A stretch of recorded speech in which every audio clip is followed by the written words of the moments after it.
request those people who have assembled here and other people who are yet to come to give us, gather in large number so that we can project what we want. Pension updation cost we have worked out not for officers alone, for the entire staff, right from subordinate staff to officers. The total number is 4,11,629 and the total cost is 3,261 crores. This we have submitted 1 year back, not only to IBA but also to DFS. Still, you would have seen now in UFU circular, IBA is telling that they are still working on it. They say they are projecting that it will cost 80,000 crores. Already the pension corpus is enough to take care of it, and I don't know why they are going on harping on this subject. So now we have to stand on our legs, and if at all, if you all join together, we can go ahead and clinch our pension updation settlement. And so many other issues are there, we'll definitely settle it. I don't want to take much of your time. In the meantime, I will request Comrade Chandrasekharan, Secretary AIB Party Tamil Nadu, because he has got some urgent work, to address us. Thank you very much.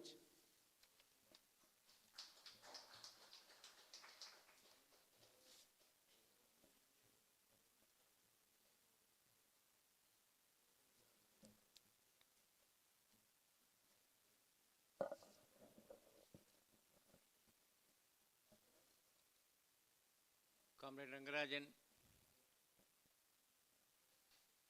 President Arise, Comrade Acharya, President AIBPRC, Comrade SPC Karnagaran,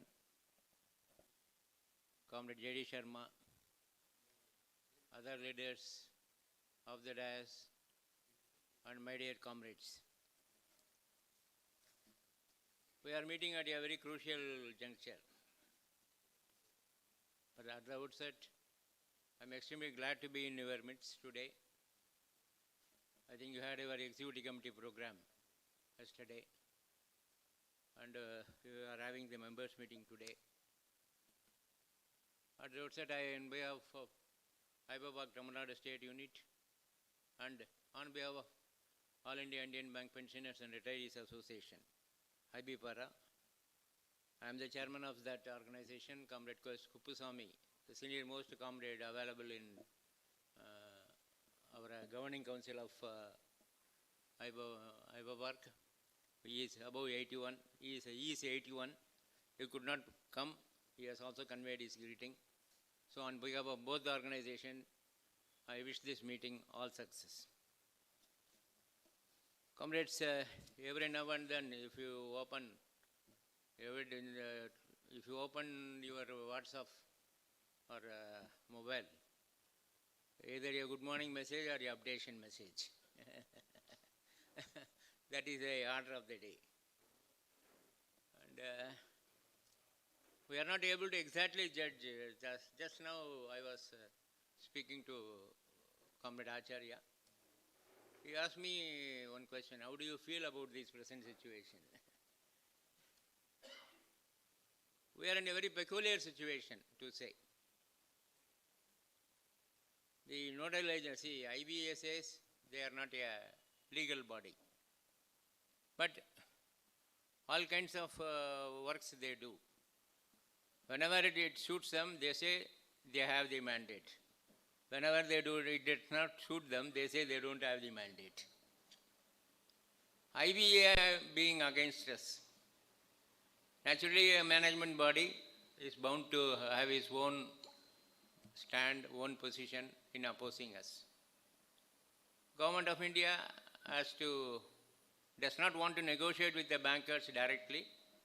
That is why they fixed this intermediary called IBA, and they want to deal with through them, so that nothing is committed straight away. But I don't know why the various organizations in the banking industry, comprising of 9 unions, UBU, barring BEFI. BEFI is not, has not signed the last settlement. Technically, they are out of the signing part, but they are also taking part in the UBU meetings. Why they are not showing any interest in this updation? I can understand if they don't show interest, but their stand is unexplainable. I am not able to use the word, or I am not able to coin the word, I am not able to give a shape to their stands.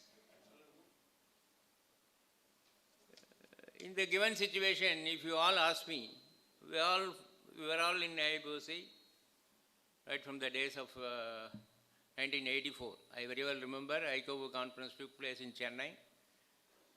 Mr. L.V. Subramanian was leading ICOBU at that point of time.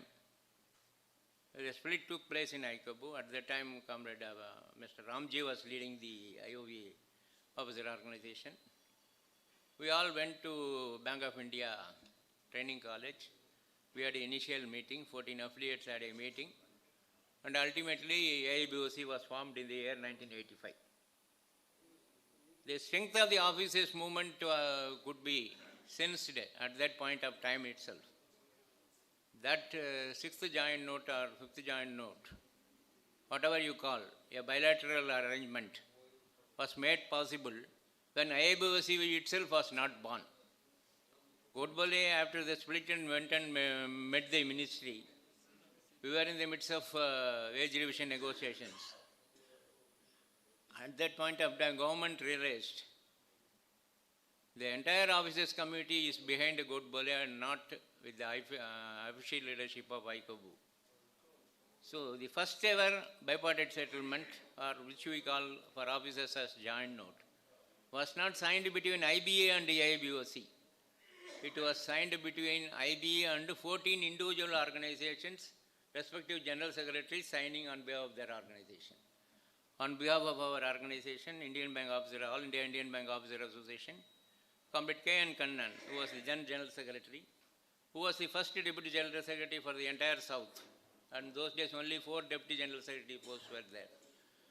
Comrade Kannan was representing South. Comrade Agarwal was representing Mumbai. Comrade Soman Rai Chaudhary was leading from Calcutta. And Kera, I think, was leading to the north. Without even having a centralized organization or a FX level organization or a national organization, government came forward to sign a wage revision settlement with individual organizations because they know where the strength lies.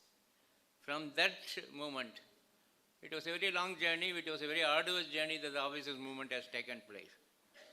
But today, we are pained to say that who is supporting us in AFBU? I think it is a subject worth studying.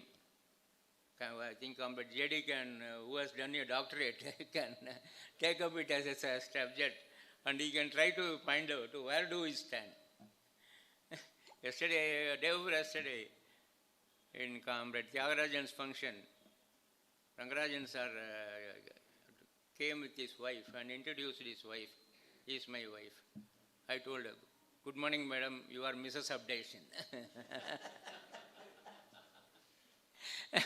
Because to that extent, right from 2014, I retired in 2013.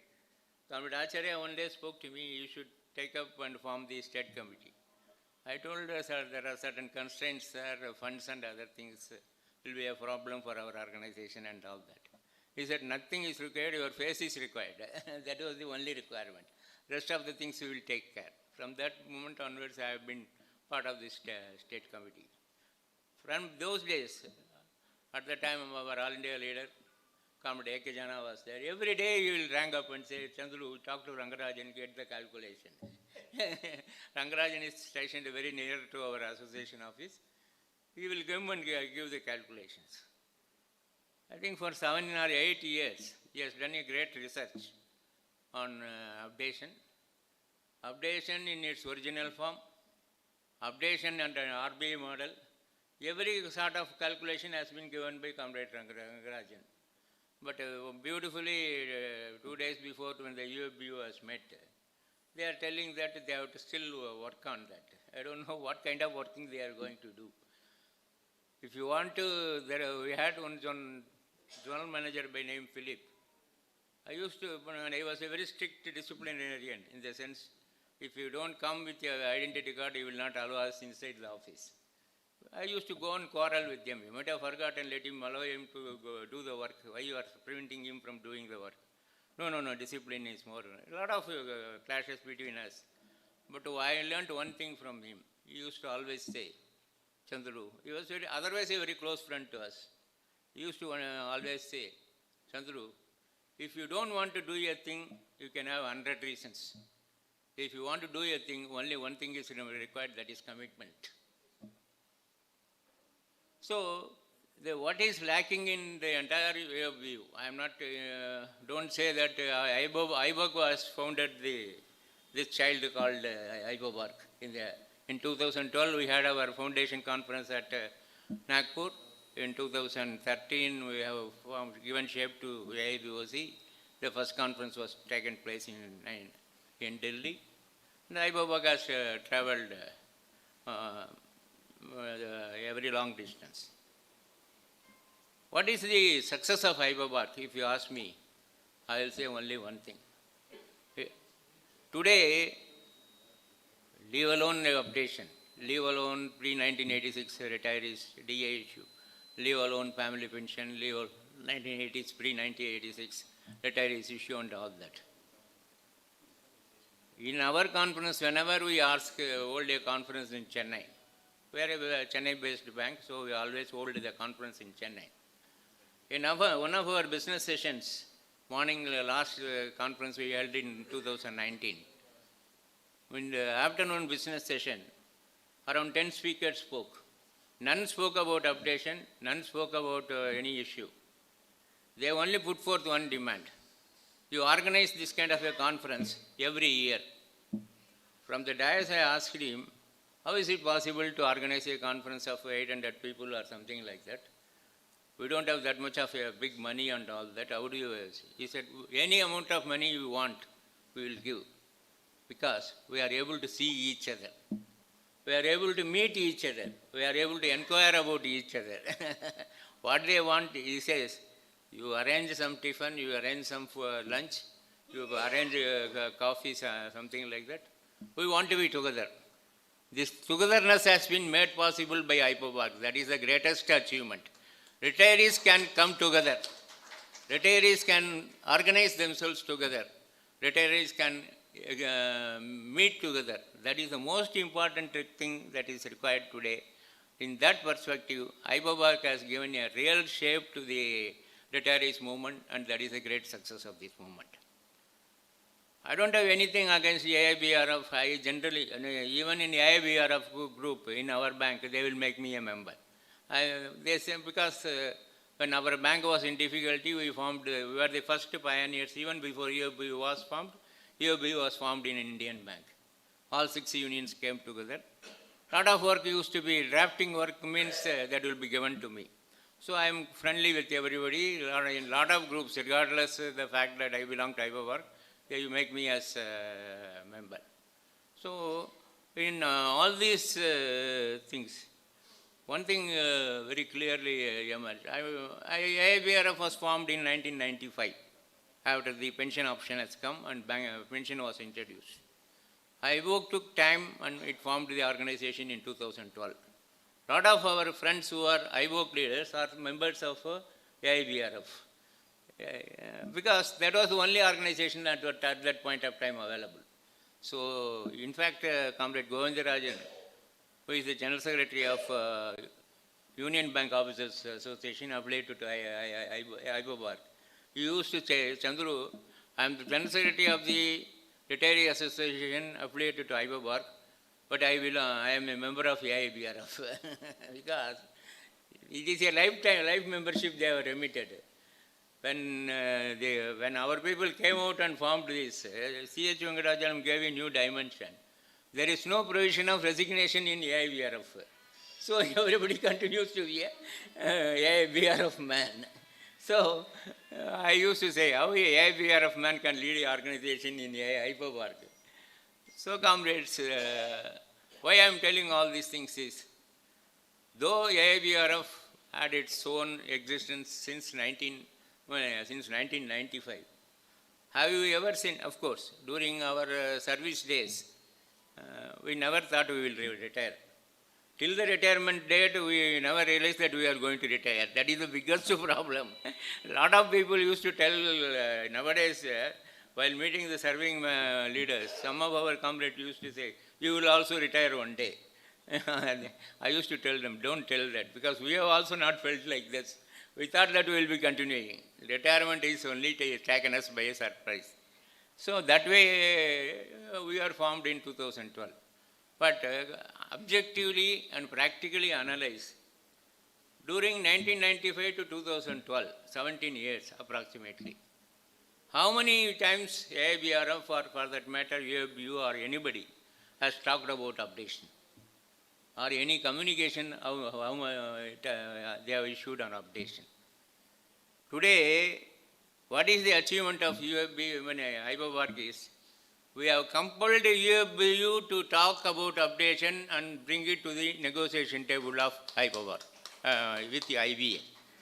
But for hyperpark, if hyperpark would not have born, nobody would have bothered about updation, I am telling you. We used to say, the officers' movement. When the officers were service conditions, bank employees' service conditions were very bad. In those days, when Bombay, in Bombay, most of the people live in flats.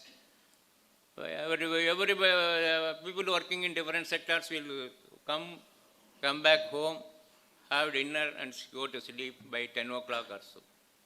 11:30, somebody will be coming. You will be walking the stairs. There will be, you may be wearing a shoe or chapel, there will be, sound will be heard. Tuck, tuck, tuck. Wife will ask her husband, who is this fellow every day coming by 11:30? A bank employee would be there. He will be a bank employee, he only comes late.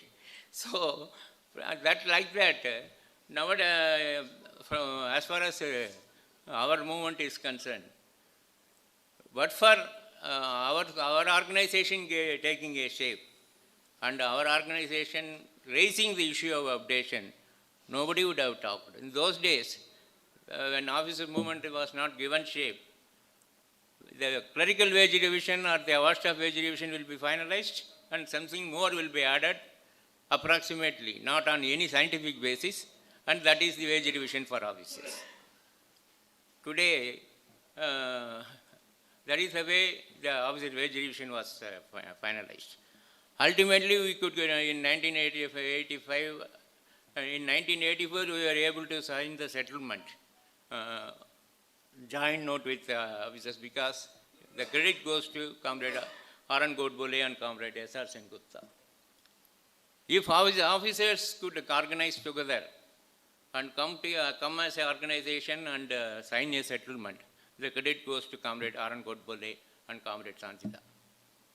If today UBU is compelled to raise this issue of updation and bring it to the fore for negotiation, the credit goes to Comrade Acharya and his team. I am not trying to flatter. I don't believe in flattering. But if you don't tell the truth, then you are committing a historical blunder. So, I will convey my great salute to Comrade Acharya, Comrade SVC Karnagaran, Comrade Rangarajan, of course, in Comrade JD, in absentia, Comrade Anand Kumar. Because Arise, I don't know who coined this name. Arise has really, thanks to Karnagaran. Because everything, I am a little left-oriented person. I had my membership in the party for some time. I could not be sincere to the movement as it is required, so I left it. And during that, my days, early days, when I was a clerk, when I was in the movement, I was told three things. if you start a movement, three things are required. We should start a movement at a right time. We should have a right banner, and we should have a right slogan. Then only a movement can succeed. That particular part has been taken care of by Arise, because Arise has really arisen as every day sun arises, and it has given shape, it has percolated to other banks, and it has ultimately taken the shape of Hyperbar. Coming to UBU's stand, it has opened up, it has raised it, and the response from the IBA was, they will be making a beginning. In fact, I gave a small indication of this, that this is going to be the stand of the IOBU when I met Acharya on the last occasion, and whenever we talk, because Mr. Santilal Jain, because we are a merged bank now. Allahabad Bank has merged with Indian Bank. One has to work in a merged bank, one has to work in an organization in a merged bank to understand what kind of, it will unsettle both the entities. Technology is not getting merged, people's culture is not same. There was a time we used to say in Indian Bank, Tamil is the official language. Now Hindi is the official language. I myself, when I go to corporate office, I feel I am a stranger to my own institution. So merger has done, I don't know what will be the impact of privatization. I hope that we all will be able to rise to the occasion and prevent privatization. But merger has taught us so many things, so many lessons we have learned in these 2 years of merger. So Mr. Santilal Jain, who is our present MD CEO, on 31st March we went to greet our ED who was retiring on that day. Mr. S.L. Jain is one of the members of this IBA committee, which has to submit a report on updation. So we just crossed, a lot of restrictions are there now after the COVID in our corporate office. So I told that I want to meet the MD, if a possibility is there. Then when I entered, he received us. There was no fixed appointment, courtesy visit. Both Kupusamy sir and our president, one Mr. Surendranamuthi, told we just came down a courtesy visit. Generally, we used to say courtesy visit and we speak everything. So,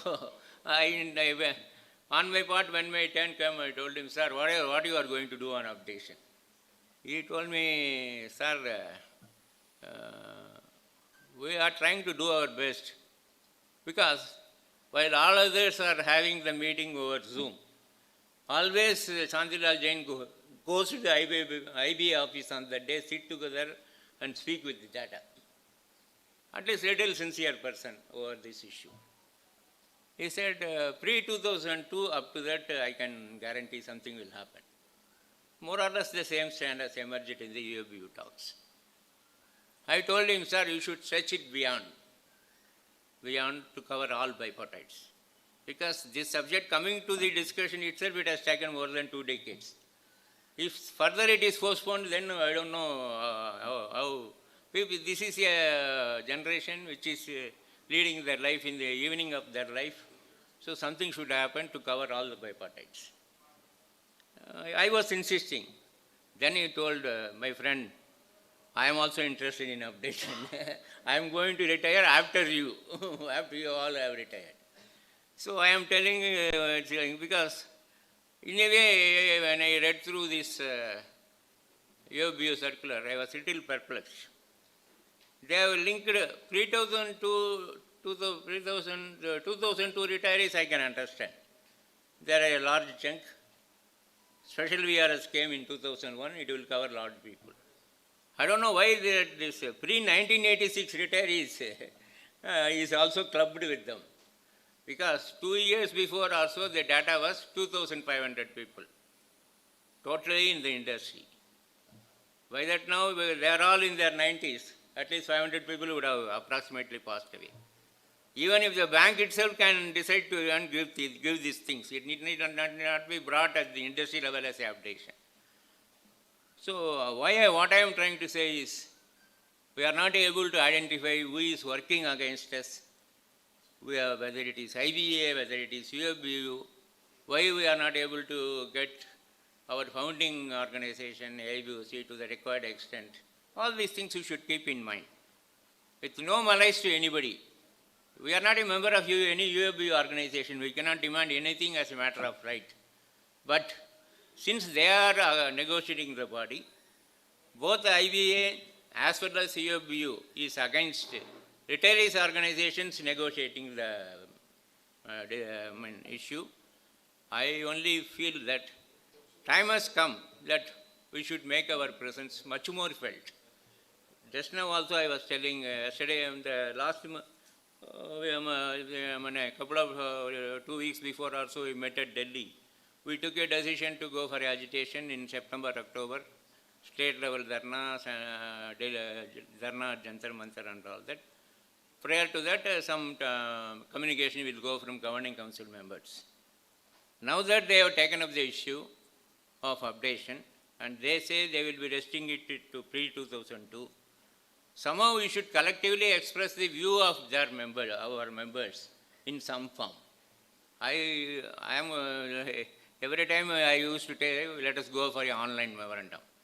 Why I am supporting, why I always advocate for an online memorandum is, AIBRF is a WhatsApp-centric organization. IBOBARC is a officer-retiree-centric organization. Though the organization bylaws says that both the cadres can, it is a multi-cadre organization or all-cadre organization. If you give call for an online memorandum in AIBRF, response may not be to that extent because they will not be techno-savvy. At least 40 to 50% members of IBOBARC are techno-savvy. Last time when I said that when we started an online memorandum, 75,000 people could submit the memorandum in a matter of 15 days. And the memorandum started saying that I am an IBOBARC member. If you slightly modify our memorandum, I am a pensioner from banking industry. I am sure we can rally around nearly 1 lakh people at least and show to the government, show to the IBA and much more to UFBU that this is the will of the members. This is the expectation of the members from IBA. Because in some form, movement, see, leadership going on writing the letters, because I don't know, nobody can beat Comrade Sukhdev Sarkar from issuing the circular. Someday, one day, if the circular is not there, he issues a circular, there is no circular today. To that extent, he has been very actively pursuing, actively, we are writing letters. But how far Comrade Bandlesh is reading those letters, how far this IBA is reading the letters, we don't know. Unless our views are collectively expressed and given shape, and the IBA is impressed upon, I think IBA will take this lightly. I am not interested in guessing game. I am interested in trying to, we should be able to assess the position factually. So the updation should not end with pre-2002 retirees. Because to make this IBA to again call us, call the UFBU, or they take that own time. The recent strike announced by UFBU was asking them to call for discussion, not for settling the issues. To call the IBA for discussion is itself they have to give a strike call. And on the one hand this is taking place, on the other hand every day some news is coming that this bank will be privatized, that bank will be privatized and all that. In the given situation, it's a very complex situation for all of us. So we should keep that in mind and try to give shape to the updation issue, and we should stretch it to the maximum. I am, see, up to 9th bipartite, if we are able to stretch the updation for 10th and 11th bipartite, it is not an issue at all because I am a 10th bipartite retiree. By that time, 2% loading on basic pay has come. When basic pay loading is reduced, pension becomes a non-issue. It will be, the amount will be 1,500, 2,000. It is almost 1 or 2 times of DA increase, that's all. So the updation, relevance of updation ends with the 9th bipartite.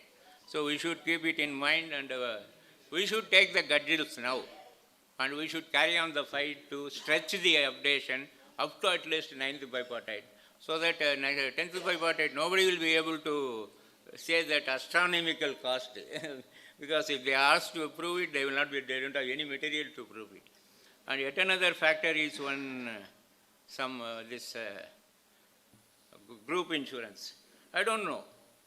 Even when we met on a delegation, Mr. Ahire, General Manager of United India Insurance Company, when United India Insurance Company was the service provider, on an occasion at the instructions of Acharya, on a very short notice, myself, Kupusami sir, Comrade Rangarajan and Comrade INR met. He was alive when we put forth that the policy can be a combined policy, one policy for serving people and retirees.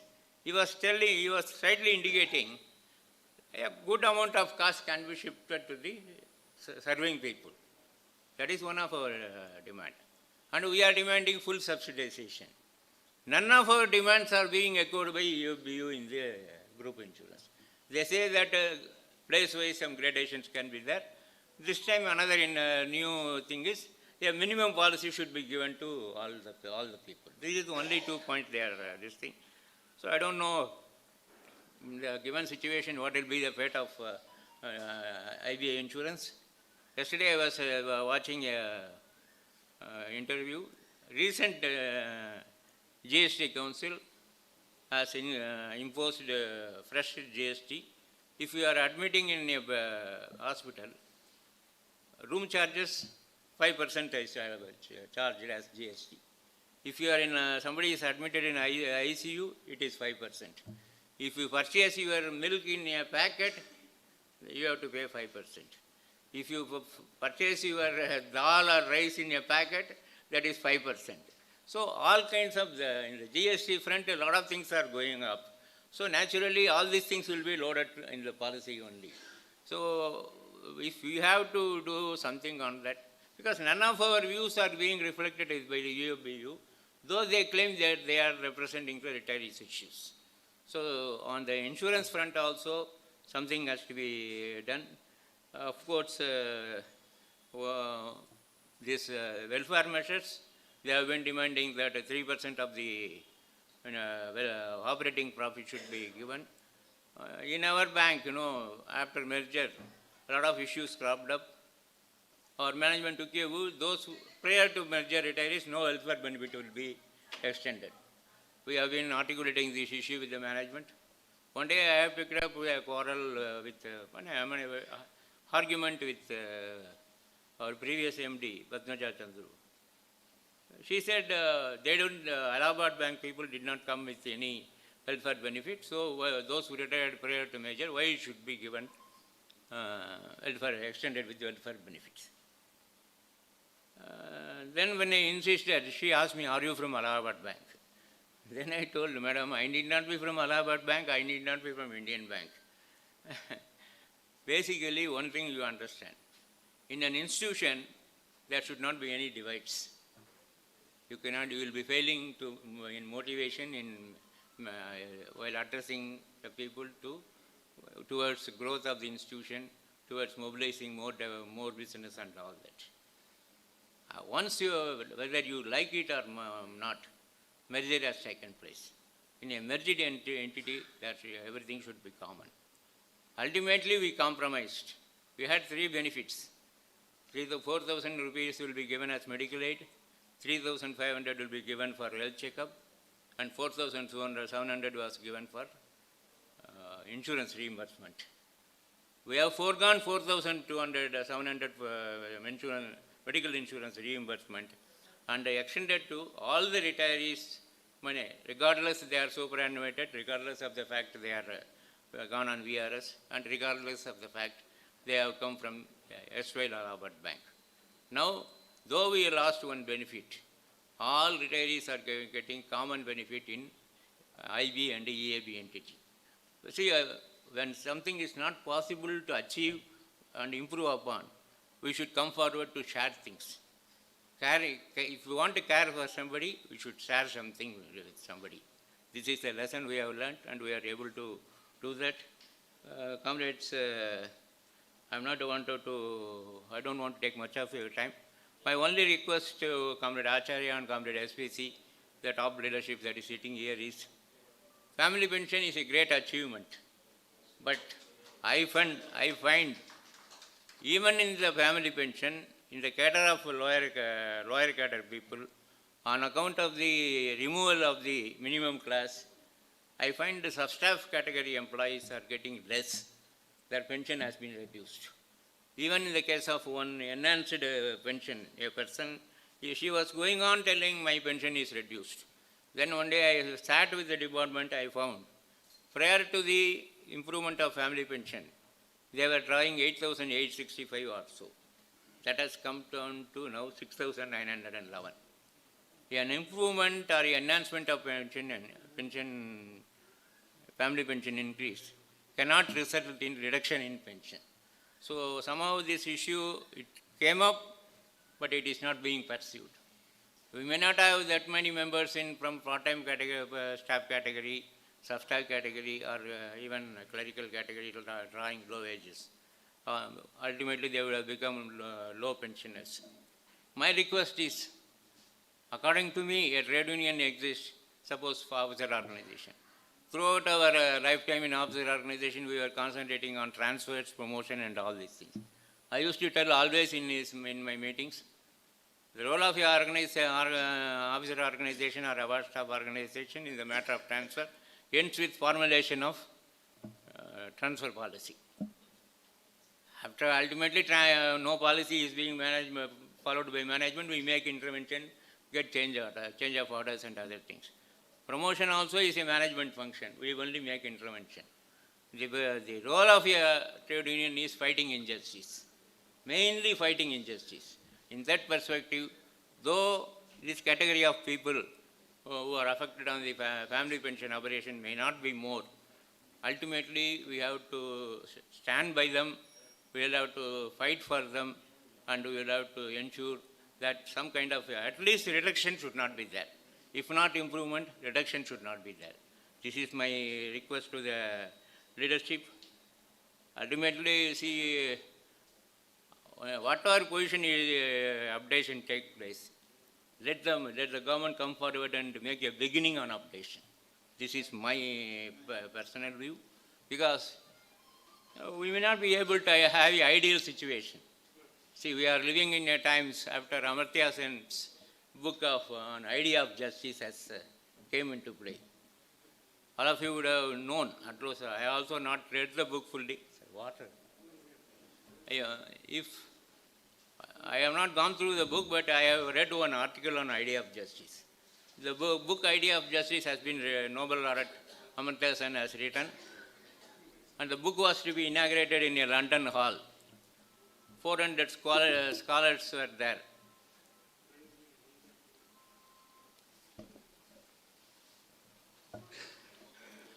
Scholars were there in that audience.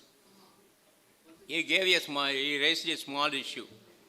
There are 3 children, Anthony, Joseph, and Amar. 3 children are there. There is one flute, a musical instrument. That has to be given. There is only one flute, 3 children are there. The first child says, I have only made this flute, so I should be given that.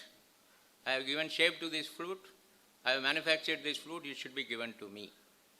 Another child says, I know how to play the flute, I only deserve it. The third child said, I don't have any play material with me, I belong to a very poor family, I am a poor guy, poor child, you give it to me. Amartya Sen asked the entire scholarly audience, you give the solution for this problem. Ultimately, each one gave his own solution. One said, we can go for voting and decide. Another one said, that child is correct, only the poor has to be supported. Another person said, what is the use of giving to a poor? He doesn't know how to play it. Let us give it to the child who will play it. Another person said, creation and manufacturing is most important, productivity linked, so you give it. But none of them contradicted the other man's views. So ultimately he said, we may not be able to get fighting against injustice. ensuring fair and equity and providing all the benefits to the entire society is an idealistic situation. We want to, that such kind of a society should be born. See, what is after all dialectical materialism? What is principle and what is practice? Reducing the gap and making things available in a uniform manner is called socialism, or you call it as communism. So, but that idealistic situation is not emerged in this world so far, despite the great fights launched by right from Che Guevara and others. So only now, in a given situation, if idealistically you are not able to achieve the updation, all should get some benefit. So my final request to Comrade Acharya is try and while raising the issue of updation, ensure that let us continuously demand, let us bring the demand of updation to the fore and reaches every retiree that every retiree should get some updation. In the absence of that, if the IBA or UFB, because hardly the thin line only is drawing between IBA and UFBU. That kind of, some kind of a conspiracy is going on. Because beforehand, things are prepared for IBA to respond. And IBA's response can be viewed if you closely watch some of the leaders giving the interview and all that. Leaders have started telling that IBA updation has got a cost. Nobody is willing to demand it is a legally entitled benefit. So, while asking updation, for any reason, if it will not be covering entire bipartites, let us demand an interim relief over the updation. Some let them give even 1 rupee to all the pensioners. That will be a beginning. That will be acceptance of a principle. Because I always, whenever I used to argue with management, I used to, when my general manager says, he was otherwise my close friend, when I was president, he was our executive committee member. I used to tell him only one thing. If he agrees for something, I will say, sir, make it happen today. Then he will say, why you are so particular? Tomorrow I don't know what will happen. COVID has started, nothing can be taken for granted. So much of our life, people, close friends we have lost in COVID. So whatever benefits that are coming should be made available to the concerned person, and our pensioners should enjoy the benefit while they are alive. So my request is, along with the updation of pension, put forth a demand that at least some kind of a minimum interim relief at least should be extended. See, while raising a first demand, it may look peculiar, it may look odd also. I will conclude with the last one observation. When I was in Calcutta, one day I was the state treasurer of West Bengal State AIBOC. Comrade Godbole, I came to know by 12 o'clock or 1 o'clock. I came to know that Godbole is passing through Calcutta. He will be able to spare 2 hours for the members. At the time, Ranjit Ranjan Rai was the state president. Kamji Santida was there and all that. Suddenly we arranged a state committee meeting in a Union Bank for Express Department Hall. It could hardly accommodate 30-40 people only. In a makeshift arrangement, we arranged a meeting. Godbole came. While speaking, Godbole told, I have this bipartite, I am going to raise one fresh demand. And he said, PL encashment is there when LFC is people are going on LFC. But why not the LFC be encashed? I was stunned. What is meant by LFC encashment? He said, not even 20% of the people are availing LFC because they cannot afford to pay the room rent for staying and other things. That is not reimbursed by the bank. Only travel expenses are reimbursed. Flight fare or train fare is only reimbursed. So why it should be like that? If somebody is not going on LFC, let them be permitted to encash the LFC. It appears odd at that point of time, but that is a reality today.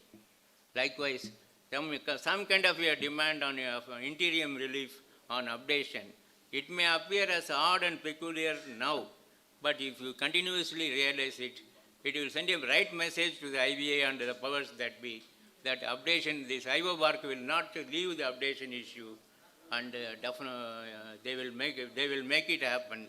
So better to yield to them.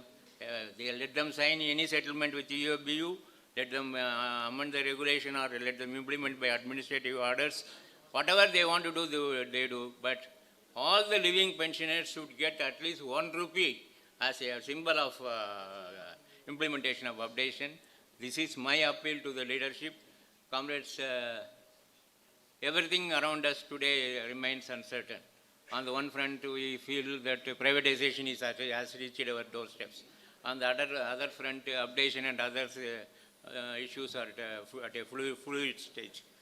So, in the midst of an uncertain atmosphere we are living in, but that one thing is certain, that is your trade union, your RIS is there, your IBOBARC is there, that is certain. Therefore, place reliance, place faith, ensure your commitment to organization. In that commitment, let us take a resolve that we will not waver, we will not tire, we will not falter, and we shall overcome. Thank you, comrades.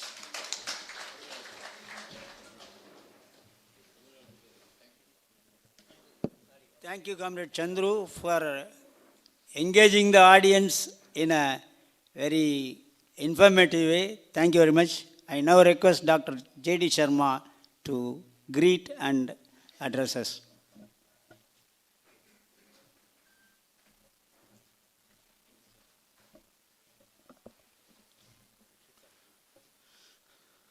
Comrade Rangarajan and other dignitaries sitting on the dais, and my dear comrades sitting off the dais.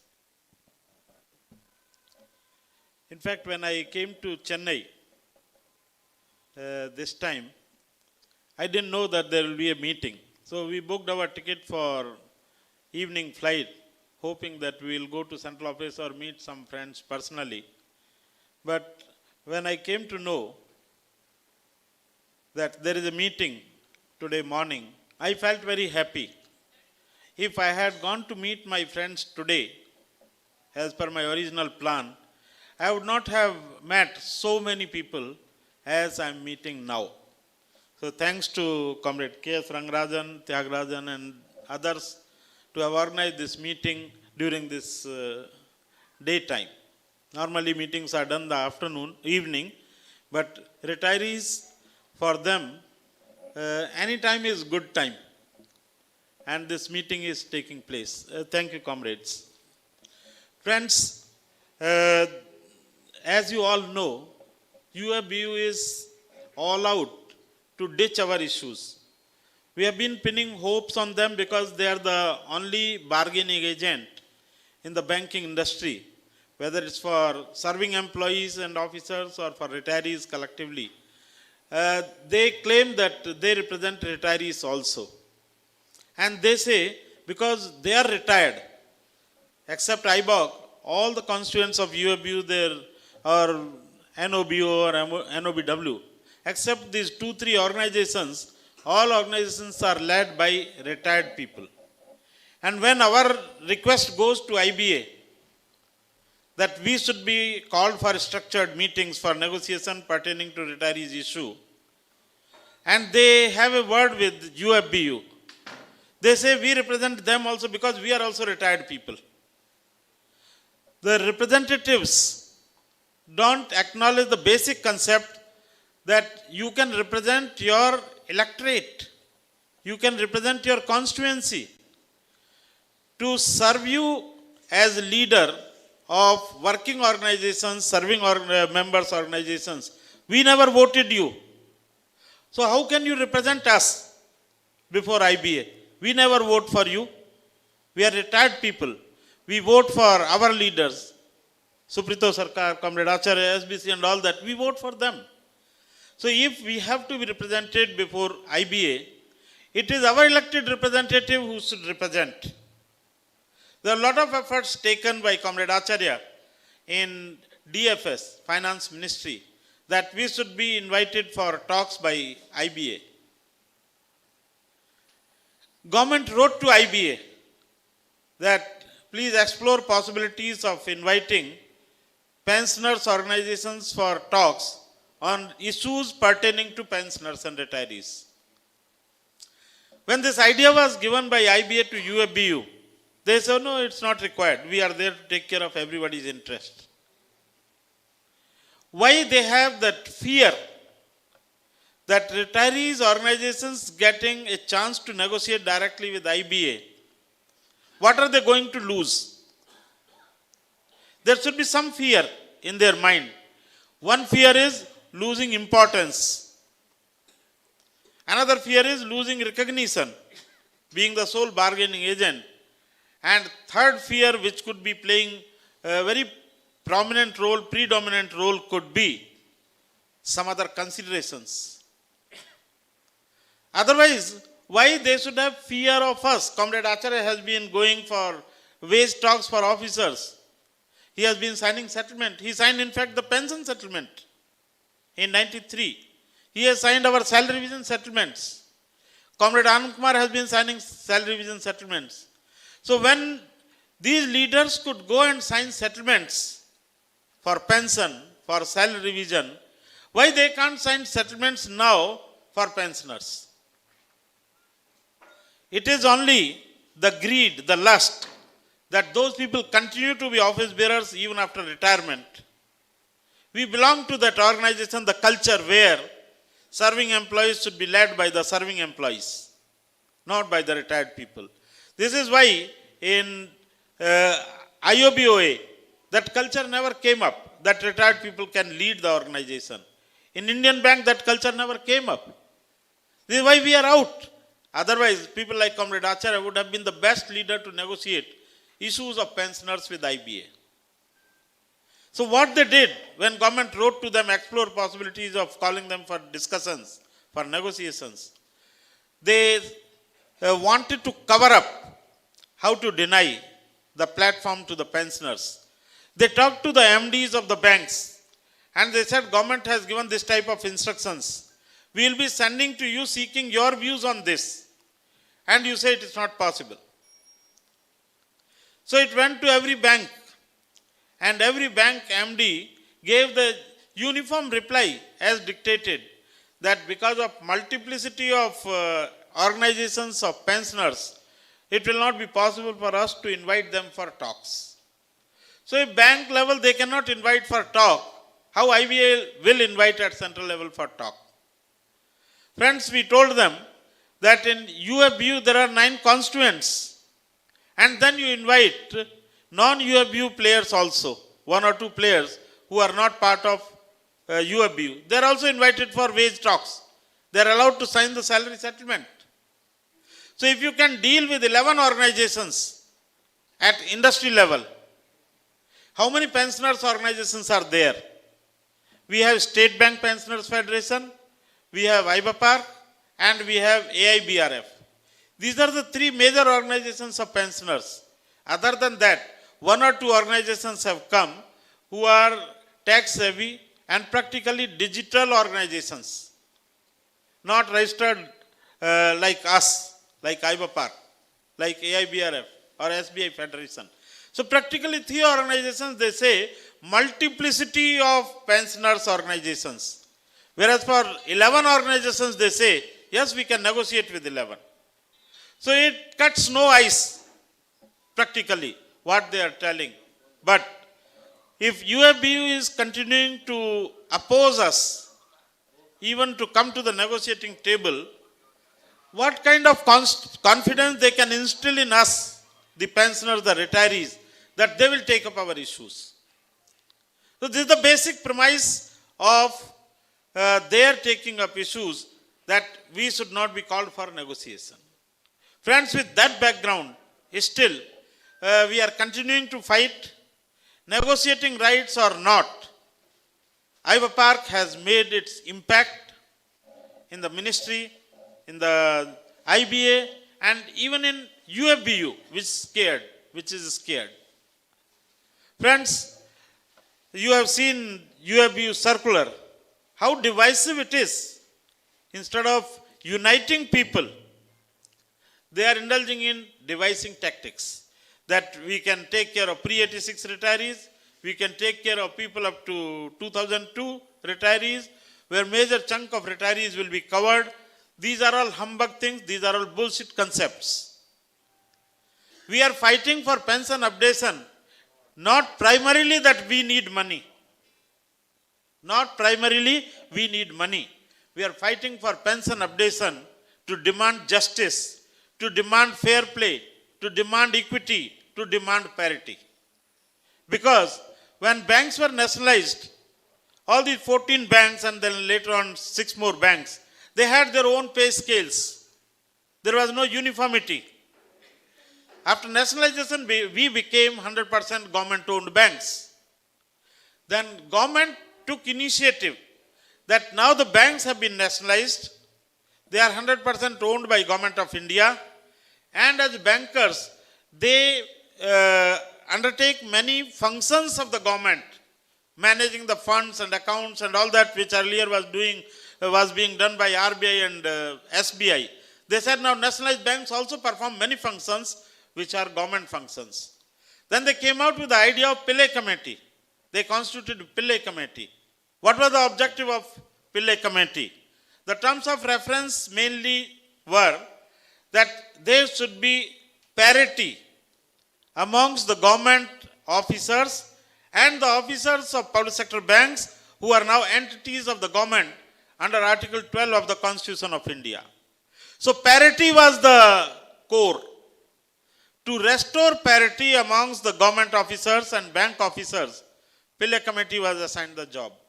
They did a job and they came out with common pay scales, uniform pay scales for government officers and bank officers.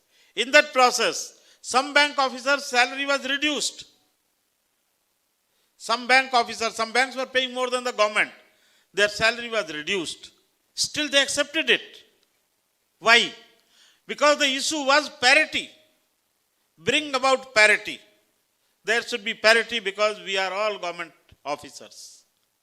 So when it comes to pension updation, their idea earlier on DA issue, 100% DA, they made it that pre-2002 should not be given. They issued a circular after settlement, which was unilateral circular, which was against the spirit of bipartite settlement, where there was no such discrimination. Still they issued. It led to court cases. And we lost the case in Supreme Court in a very, very biased manner. A case which we were given impression in the court that it will be in our favor. They reserved the judgment. After 8-9 months, they gave adverse judgment for different considerations. Why?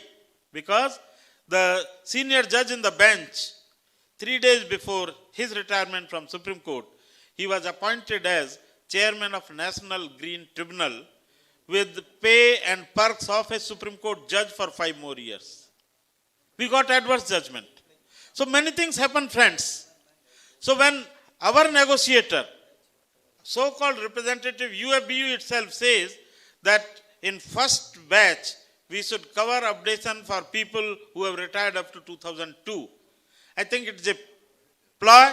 We should not be trapped into that. We should not fall into that because our fight is not for money. The fight is for equity. Fight is for parity. Fight is for treating us with dignity and equally.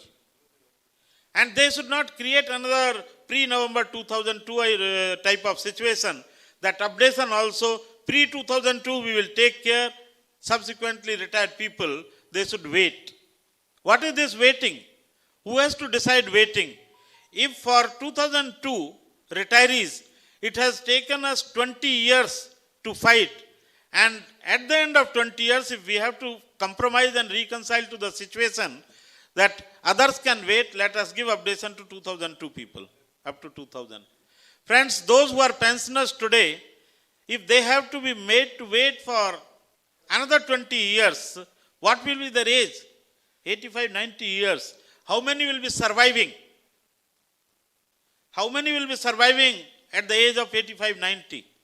Today, the number of pre-2002 retirees is more because 1 lakh people took voluntary retirement in 2021.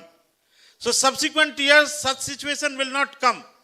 the number of retirees will decline. So let us not agree for any deferment, whether it is 8th bipartite, 9th or 10th, we should not fall prey to that. We have to insist for updation of pension to be implemented for all. All means all pensioners who are eligible for updation up to the last salary revision. The moment we are open to bargain based on cutoff year, we will get into the similar situation like 100% DA neutralization. So I am of the firm view that let us not reconcile, let us not even throw this idea beyond this hall that we are willing to accept this updation for some batches and leaving some batches. It's discriminatory. It's violative of Article 14 of the Constitution. Should we consciously become a party to violation of Article 14 of the Constitution? It's not a trade union-like spirit if we reconcile. Updation has to come to all. It is our right. And why this Regulation 56 was incorporated in our pension regulations?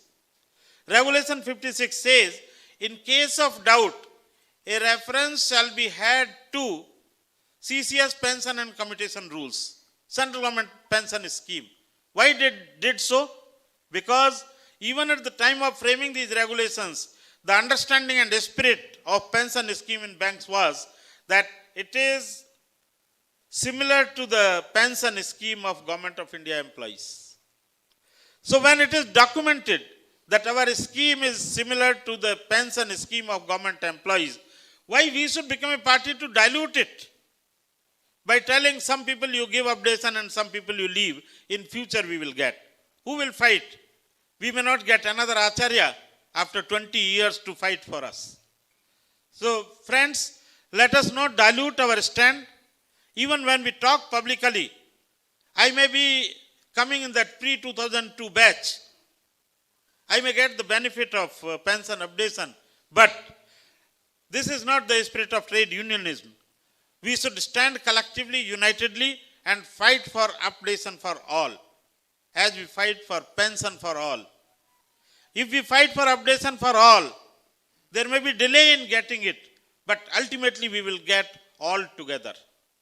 So I am very clear in my thoughts, in my mind, that pension updation is our right. It is right of every pensioner, and we should demand it for every pensioner and clinch it for every pensioner. Because the moment we give an impression or message outside to UFB or IBA that we are open to negotiation on batches which can be given updation at this juncture, then we are exploited. We will be exploited because then it becomes a question of bargain. If we try for 9th bipartite, IBA says we have offered up to 2002, okay, we will give one more batch, not beyond that. So there is no control once you say that we are open to bargain. There is a very dirty kind of anecdote, comrades. One man, he goes to a prostitute and he says, how much you will charge? She says, I will charge 50 rupees. He says, I will give you 5 rupees. She said, why so low? You should give something more. He said, once you are open to bargain, then I will quote what I want. Let us not be treated like prostitutes. IBA cannot be in that position that I will give you whatever you want, because you are open to negotiation. So on this, there should not be any bargain. Pension updation is right of every pensioner, and every pensioner must get it. Efforts are on. If Ivor Park has succeeded in driving home a point in the minds of IBA and government and UFBU about the existence of Regulation 35(1), which says that basic pension and additional pension shall be updated, wherever applicable shall be updated as per formula given in Appendix 1. If we have been able to successfully make this idea sink in the minds of IBA, I think, comrades, it's a matter of time that we will succeed in getting updation, and we should not lose hopes. We should not lose our esteem also. Neither we should lose steam nor we should lose our esteem. If we give up, we feel tired that it's not possible, we lose steam. But when we say that we are open to bargain, give to some and leave some, we lose our esteem. Self-esteem and self-respect, dignity of pensioners are very core values which we possess richly. Let us all maintain, possess these core values of self-esteem, self-respect and dignity and our right for pension updation. If all of us collectively have this feeling, spread this message, pension updation will come not in very near future, it will come sooner. With these few words and hope that all of you will spread the message, pension updation is right of every pensioner, and as and when it is due, it should be given. We will definitely succeed, comrades. I wish you all the best. I wish you not only pension updation, but many more benefits in days to come. Thank you very much.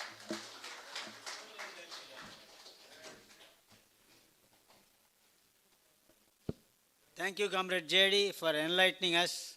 Now I request Comrade Acharya, President AIPRC, to address us.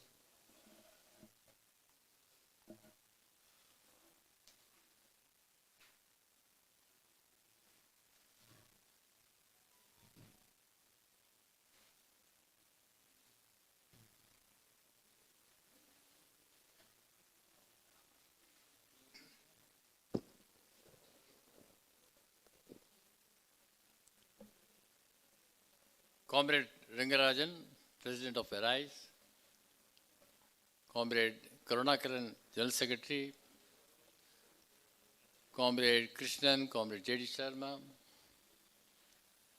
the President of the Secretary of State, Iba Park, Tamil Nadu, and Chairman of All India Indian Bank Pensioners Association, Comrade Chandrasekhar, and my dear comrades, it is after a long time that I am addressing a meeting in Chennai,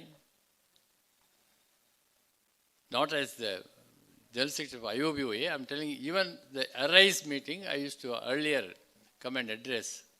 But for some years, that opportunity could not be availed for the simple reason that the last 2 years had been the pandemic years, and no meeting could be organized. Today also I had my own fears. I was telling Comrade Tyagarajan that you have taken the risk of calling a general body meeting when the COVID is again showing its face. And members would be little scared to attend the meeting because all of us are aged. That one fear is there in the minds of the people. But he still said that, sir, people would come. The people are very anxious to know what is happening around and all that. And I'm happy to see quite a large number of comrades have come down here. And the team Arise of Chennai, led by Comrade Tyagarajan, Comrade Shekhar, Comrade Rajgopal, Comrade Krishraj, Comrade Paramanayakam, and a host of volunteers. Yesterday we had the Executive Committee meeting, and today we have the General Body meeting. Well, comrades, you have heard Comrade Chandrasekhar, you have heard Comrade J.D. Sharma, and I also told yesterday, and today I would like to repeat it. Yesterday in the Executive Committee meeting, and today also in the General Body meeting of Chennai comrades. In 2002, when it was decided that Arise would be formed, at the time, Comrade Gopinath Rao was the president of the association, and I was the general secretary of the association, and Comrade SBG Karunakaran and Comrade Rangarajan approached us telling that things are not happening for the retirees, especially for the special VRS people. They are being neglected. And when we went and talked to the then organization, which is there still, of course, we have given a very indifferent kind of answer, and I think they are not ready to come to our rescue. There are so many issues of the pensioners, and we have to have an organization which is credible, which is committed, which is dedicated, and which will ultimately succeed in getting the issues resolved, which can happen only if we start a separate organization arise, but for that we want the support of IOBOA. Of course, we consider Comrade Karunakaran as the wisest persons amongst all of us. And when he has made it a request, we thought that that request should be considered by IOBOA. And we gave a nod. And we told that you go ahead and IOBOA will be behind you. Continuously after that, of course, IOB has been giving the support to us even today, till date, and even in future. The very fact that we are having the meeting right in IOBOA Academy is the proof that IOBOA leadership, whoever is heading the organization, they have been very supportive to us. But of course, we were also criticized as to why we started an organization when there is already an organization. And are you not dividing and instead of coming together, are you not disintegrating? Sometimes disintegration is necessary. Sometimes the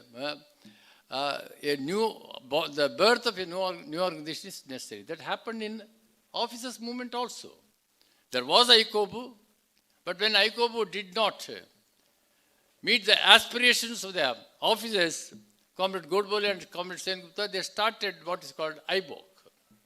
And then IBOC became the most vibrant organizations in the industry. If at all the officers got some kind of self-respect and all that, that is only after Comrade Godbole and Comrade Sengupta, they steered the organization to such an extent, and it became a very vibrant organization. So these kind of developments are necessary to put the things in the right perspective.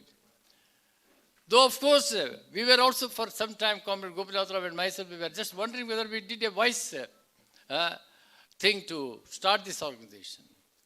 But today I am more than happy, comrades, that that was the most right decision that we had taken as the President. Comrade Chandru is... No, Comrade Chandru had to go to a doctor for such an appointment. He has got it, so he has to leave early. Please come.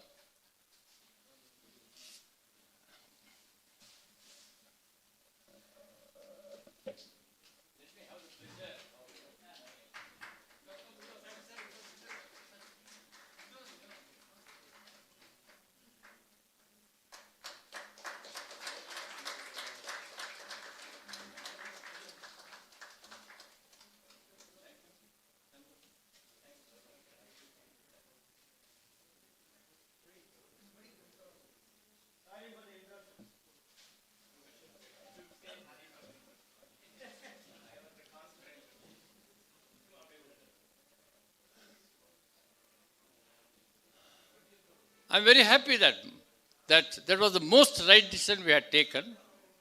And that decision, today, as rightly told by Comrade Chandrasekhar, we call him as Chandru,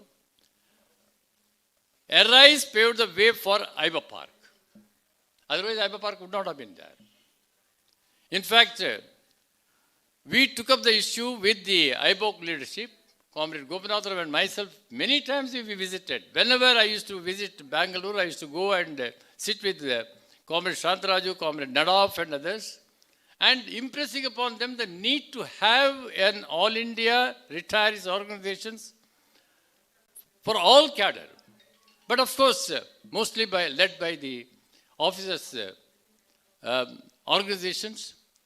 And after a lot of discussion, deliberations and all that, in the conference of IBOC at Bhubaneswar, they took a decision that a retirees organization should be sponsored by IBA Park, by IBOC, and that's how IBA Park came into existence. That's why I'm telling that Arise paved the way for the formation of IBA Park. Today it is headed by no less than Comrade Rangarajan, is the soul of the retirees movement, the soul of Arise, Comrade Rangarajan. The legal brain of Comrade Karunakaran, the legal brain, I think the excellent legal inputs, the way in which he explains the issue of updation and all that, not only in Arise meetings, even in Iva Park. Today we are acknowledged as the real champions of the pensioners' issues. Of course, the heart of the organization, Comrade J.D. Sharma and Comrade Anand Kumar, today Comrade Anand Kumar could not come because of certain the indisposition of one of his family members. He could not attend the meeting yesterday also. They are the heart of the organization, the way in which they supported when they were the President General Secretary of the organization, and today the way in which both Comrade Anand Kumar and Comrade J.D. Sharma, Comrade Anand Kumar taking up the issues in the central unit level, and Comrade J.D. Sharma helping us in Delhi in all the organization matters along with Comrade Hans and Comrade T.R. Subramaniam. And the best helpline in the central unit led by Comrade Tyagarajan. The best helpline. The way in which yesterday the Ericsson people came and also interacted with the committee, the way in which the insurance, medical insurance claims were settled, huge number of claims which were unsettled, they were able to have negotiation with the officials of the Ericsson group, and they got it resolved, and anything and everything. Whenever a retiree approaches and the office bearers from different places approach them regarding the retirees issues, whether it is medical insurance or whether it is settlement, whether it is the kind of benefits they got under Regulation 26, or whether it is the areas the people were to get because of the Supreme Court judgment in regard to the 1998 settlement, anything and everything. Immediately the kind of help, that's why I said that the best helpline that we have got in the central unit. And comrades, at this age, coming all the way, almost every week, 4 days in a week, I think they are coming down to the association office and trying to help the people without any kind of remuneration. We were earlier working, of course, we were getting salary, but now nothing is there. But it is purely with the spirit of a kind of service to the colleagues, ex-colleagues, and now who have become the retirees. That's how the Arise has really arisen. And now, of course, that has become the hope of the Iva Park also.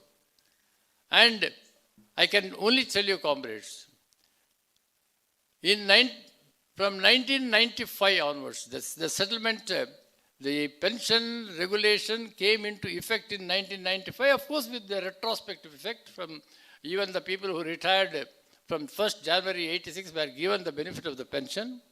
And 1993 the settlement was signed. Fortunately, it was my great fortune to sign the settlement. Probably today in the industry, there may be very few persons, 1 or 2 persons who had the privilege of signing the settlement in 1993 along with Comrade Godbole and Comrade Sengupta. And because we signed the settlement at the time and the pension came into, the benefit was given, today we are asking for so many improvements in that pension scheme. But all within the regulations. We are not asking anything which we are not entitled. The legal entitlement for the pension updation, which was not known to the people earlier, was made known to them only by Iva Park. Iva Park came into existence in 2012, and from that day onwards, the way in which the focused effort put in the direction of pension updation ultimately has made the IBA to come to the terms. The same IBA, please go through the record note of 2015, comrades. 2015 record note with the most, I should say, the way in which the people were, they read the record note where it said that the contractual relationship between the retirees and the banks is over the day they retire, and there is no obligation on the part of the IBA to concede anything. That is how the record note, the most infamous record note. But we are happy that all the issues were brought on record. Comrade Anand Kumar was the negotiation committee convener at the time of IBOC, and Comrade J.D. Sharma was the president of the association. We told them that whether our issues are going to be resolved or not, but let it come on record first, that these are the issues of the retirees. The issues were pension updation, 100% DA neutralization, about resignees issues, about medical insurance, the medical benefit, all these things were recorded. Though it was not conceded, but it is recorded for the first time in black and white in the record note. At that time, IBA told categorically that updation is not possible. There was a categorical statement by the IBA. Having said so, comrades, in 2015, now today we are in 2022, we are able to make the same IBA to at least admit that there is an issue of updation. It has to be resolved. For that, they took a decision to form an internal committee. There is an internal committee formed by the IBA. Mr. Venkatrao, chairman of Central Bank of India, is heading that committee to go into the aspects of updation. How they will bring it, that is different. Of course, Comrade J.D. Sharma and Comrade Chandru explained to you that they want to make different groups and all that, which we will not accept under any circumstances, comrades. But then, the IBA thought that it is necessary now that we cannot ignore the demand of pension updation of the retirees any longer. We have to come out with some kind of solution. And an internal committee has been constituted. Today we are being talked about everywhere. We met so many parliamentarians, MPs were met, ministers, we had discussions with the ministers. We had met Mr. Jaitley when he was there as finance minister. We had met Mr. Anurag Singh Thakur, who was the Minister of State for Finance. We had gone and met him. We had met so many MPs. We had met the IBA officials. Of course, even today we are not given any kind of negotiation rights. Even Comrade J.D. Sharma beautifully explained that even when there was a chance of a negotiation right to be given to the retirees, that was denied because of certain conspiracies played by certain organizations at the time. Otherwise, immediately after our first dharna at Jantar Mantar in 2013, it was one of the massive dharnas in Jantar Mantar by the retirees. And it was addressed by Mr. Javadekar, who was then the leader of the BJP in the parliament, in the Rajya Sabha. Then, of course, it was addressed by Yechuri, the CPM General Secretary. It was also addressed by the CPI Dasgupta, the MP. And after seeing the mammoth gathering at the Jantar Mantar, within a week, there was a call from the Ministry of Finance, Department of Financial Services, the secretary, no less than the secretary, top official of the government, Mr. Takru, IAS. He called Comrade Sen Gupta and told that, please come, let us find out what are your difficulties. Comrade Sen Gupta, myself and Comrade Suprito Sarkar, we met Mr. Takru in Ministry of Finance, and we showed the pension regulation book to him, and we showed about 35(1), and we also told that, how come that our issues are not being discussed with us? We are the retirees. And we are at the mercy of either the serving organizations, serving employees organizations, or at the mercy of the IBA, and they are not listening to us. Why we should not be given the negotiation right? That's how Mr. Takru, in our presence, he immediately made a note and he said that, no, I'm referring the matter to the IBA and I will ask them that to explore the possibilities of calling the retirees organizations for the negotiations. The moment this news it started spreading, the people started conspiring and they managed and orchestrated this statement by every chairman saying that there are so many retirees organizations whom we should call. We are ready to talk to them unofficially. That's how they somehow outwitted the moves of the ministry. And of course, they did agree to meet us unofficially. We had a proper meeting, but unofficially in IBA office, along with the constituents of the CBPRO, what is called Coordination Bank Pensions Retirees Organization, where the General Secretary of State Bank of India Pension Federation is also one of the joint conveners, and I am one of the joint conveners. We went and had a meeting. Not once, twice we had a meeting. They started corresponding with us. Again, it was objected to by our own friends. And they stopped corresponding with us. Today we are trying to talk to them. But with all that, we have developed some kind of connections with the IBA and as well as with the Ministry of Financial Services. But what I'm trying to tell is that, comrades, the whole issue has come to a particular stage now where everybody has started talking about pension updation. Were you talking about this about 10 years back, comrades? Tell me. Whether the concept of updation itself was a new thing, a strange thing to the retirees. But we were able to really educate the people and make them to be aware of their legal rights. Today we are not asking anything which is not available. What is there in the regulation, pension regulation is a statutory rights. It gives statutory rights to us, which very clearly says as 35(1) regulation. And when all the other regulations were invoked, there are 56 regulations. 55 regulations have been invoked by the banks, and definitely, especially those regulations which were detrimental to the interest of the retirees were more practiced by the banks.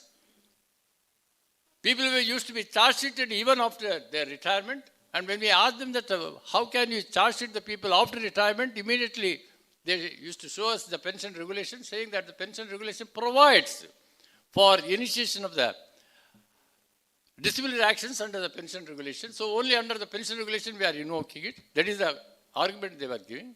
When we told them that why you are not giving DA increase every 3 months as you used to give to the serving employees, for us why once in 6 months? Immediately they showed the regulation to us, saying that the regulation says, because that regulation is as per the government pension scheme. At that time they told very clearly, even in writing to Mr. Godbole, that your pension settlement is, your pension scheme is on the lines of the government pension scheme. So what is given to the government employees would be given to you. Well, we agree. Okay, once in 6 months you are giving the DA. We agree, okay, you want to charge sheet the people as per the regulation provided in the pension regulations. But how come that you are forgetting 35(1), which is a regulation which also provides for updation? Excluding 35(1), all other regulations you want to implement. So what is detrimental to us? What is disadvantageous to the retirees? You want to invoke. What is beneficial to us? You don't want to invoke. Immediately you say that you are a bank pensioner and I am a government pensioner. That scheme is the same. It is as a second benefit for us also, for government employees also, it is second benefit. For RBI also, it is second benefit. In what way you are giving a different kind of scheme to us? And overriding all the regulations, Regulation 56 very clearly says that any doubt in regard to implementation of the pension scheme, reference should be made to the central government's pension scheme. Having said so, when we are asking for the updation, you are giving all kind of the reasons, saying that the banks are not making profits. Is it that the government of India is making profit? Every year, budget, year after year, the budget is a deficit budget. And even with the deficit budget, you are making budgetary provisions for the pension payment of the central government employees and government employees. Here in banks at least, except a few years, in all the other years we had made profits only. Even now we are making profits. And if at all we had incurred some losses, it was only in 1992 because of the change in the accounting norms. Otherwise we would have shown profits at the time. Again the losses came because you wanted to clean the balance sheet. And who made the balance sheet dirty? Not we. We did not make the balance sheet dirty, comrades. The big corporates became the defaulters and NPS grew, who have got direct nexus with you, with the political parties. And now you say that, no, we made so much of capital support to you. You have given capital support, but you had also taken dividends from us. In all the previous years, you had taken dividends. Even now, you are taking dividends from us. And pension is as per the regulation. It is not on the basis of the cost. If there is the pension regulation, if you read from 5 to 10, from 5 to 11 regulations, it speaks about the constitution of the fund, and it very clearly says that every year the actual estimation should be done as on 31st March of the year, every year, and any shortfall in the funds, if it is there, should be made good by the banks to the debit of the P&L account, not out of profits. Just like as you make provision for the NPAs, you are also supposed to make a proper provision for the pension fund to the debit of the P&L account. Then only you are supposed to declare the profit. You started bringing a new kind of argument saying that out of profits the pension fund is created. It is not out of profits. It is after debiting the P&L account. If you think that you should provide for the NPAs, which is only a regulator's guideline. It is a regulator's guideline. It is not a statutory guideline. Regulator is RBI. RBI told that you provide. That becomes more sacrosanct to you than the statutory provision where it says that you should provide for the pension also. This you forget. And it is the responsibility of the banks to provide for that. Unfortunately, comrades, today, we do not know. Hitherto, we were only feeling that IBA is against us. Probably government is also not sympathetic to us. But today, unfortunately, we have started getting a feeling that even UBU is against us. This is the saddest story of ours. Whom we thought would support us.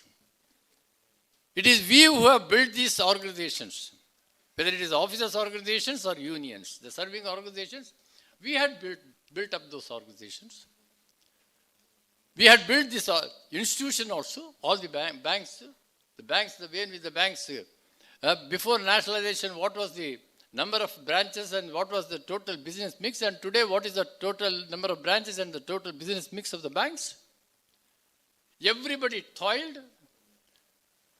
As much as a Jawan, if a Jawan is working in remotest areas, in the, whether it is the border cities or or towns, or whether it is the places where there is insurgency, if a Jawan is working there, a bank employee also is working there. Go to Kargil, go to Leh, go to Manipur, go to any corner, the bank employee also is working almost along with the Jawan.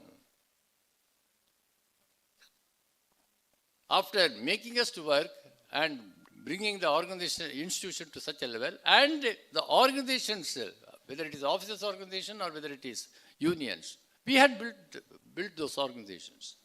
And today, if they should say that, first of all, they are not ready to even own today that there is a regulation in the pension regulation very categorically telling about the updation.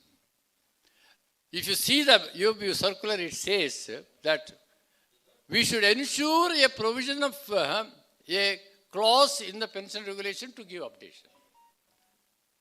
What is already there, you don't want to see that. You want to be blind to that particular clause. And you are giving suggestion to, comrades, please, Srivastava, please. Instead of,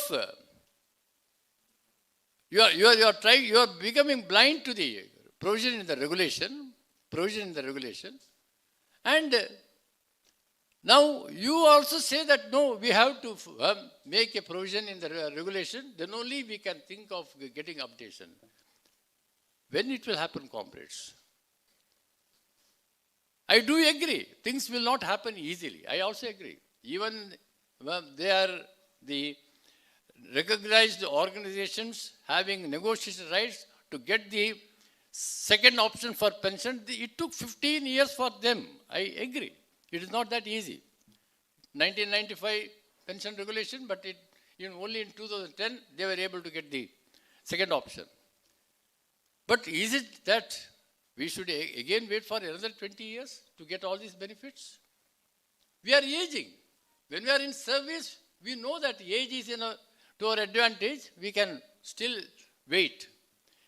But at this age, we don't have time to wait, comrades, now. We don't have time. We are in a hurry. They are showing as if they have got the greatest concern for the pre-1986 retirees.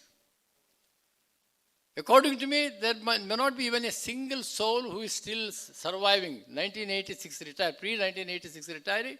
Maybe the age of 96 or the centenarians I do not know whether any centenarian is there in the banking, from the banking industry.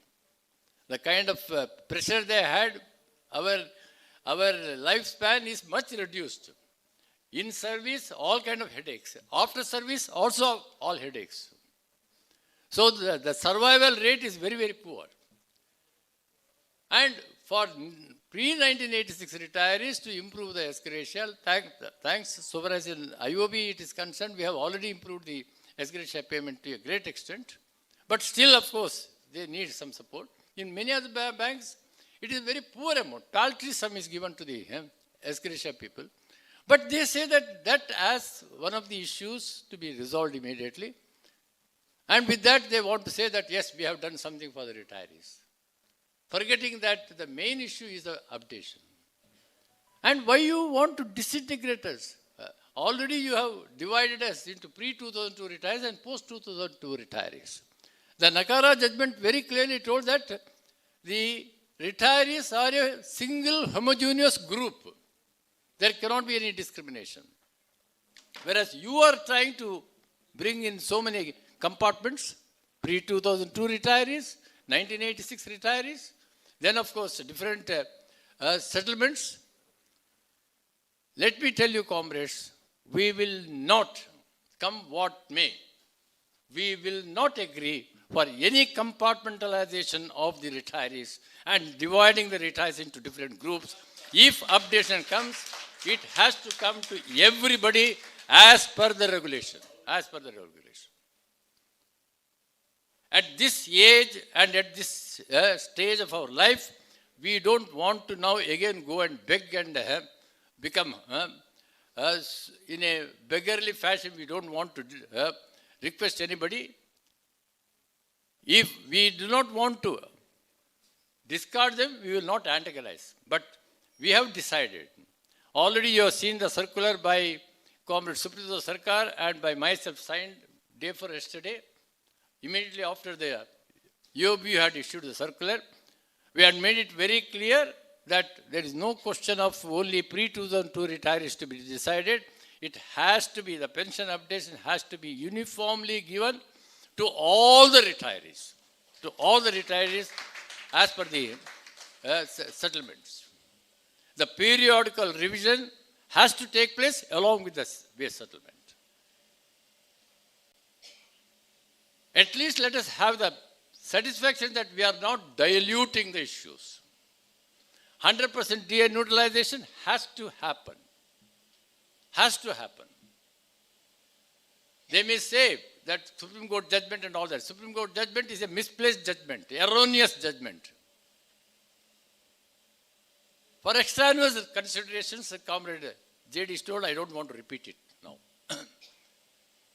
But the crux of the DA, 100% DA issue is that there has to be a common DA formula for every retiree. That's what was told in the 2005 settlement. 2005 settlement only said that the DA formula is changed from a particular date. And the DA has to be on the lines of the RBI employees DA formula. 100% DA is given to central government employees, to RBI employees, but only bank it is denied. Today I saw some WhatsApp report. I don't know how far it is to be believed, because WhatsApp also is creating a lot of havoc nowadays. But one of the messages I read was that in NABARD, the pension updation is given from July onwards. From this month onwards, NABARD has agreed to give the updation for their employees and officers. Of course, the message also says that the chairman of the NABARD had taken special interest in convincing the ministry to give the updation to the NABARD employees, NABARD retirees. If it is true, I should really pray that God bless the chairman of NABARD, God bless the NABARD employees and officers.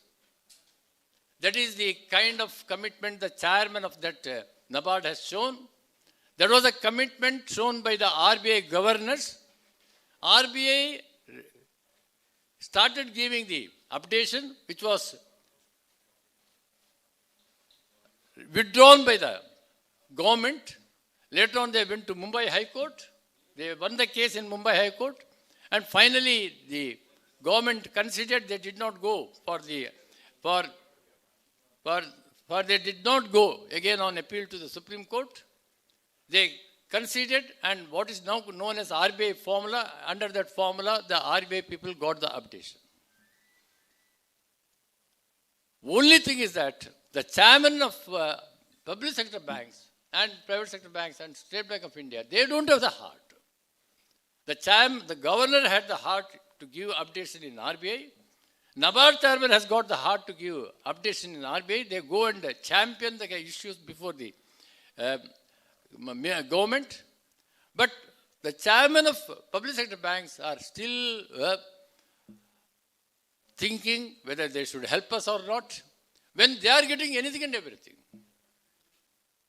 For them, they have ensured that the medical benefit is completely taken care of after their retirement. The chairmen of the banks, the MDs and EDs and the chief general managers of State Bank of India, for them, they have ensured complete medical care after retirement without making any payment. But the same kind of heart they don't have for their subordinates. The pay commission of central government employees, every 10 years they come with the pay commission recommendations.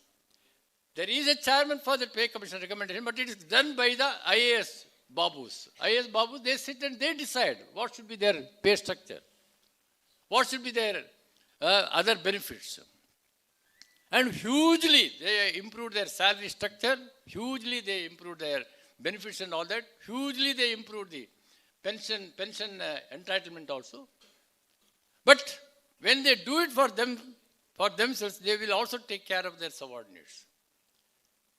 An IAS secretary will also ensure that a scale 4 messenger also gets the benefit.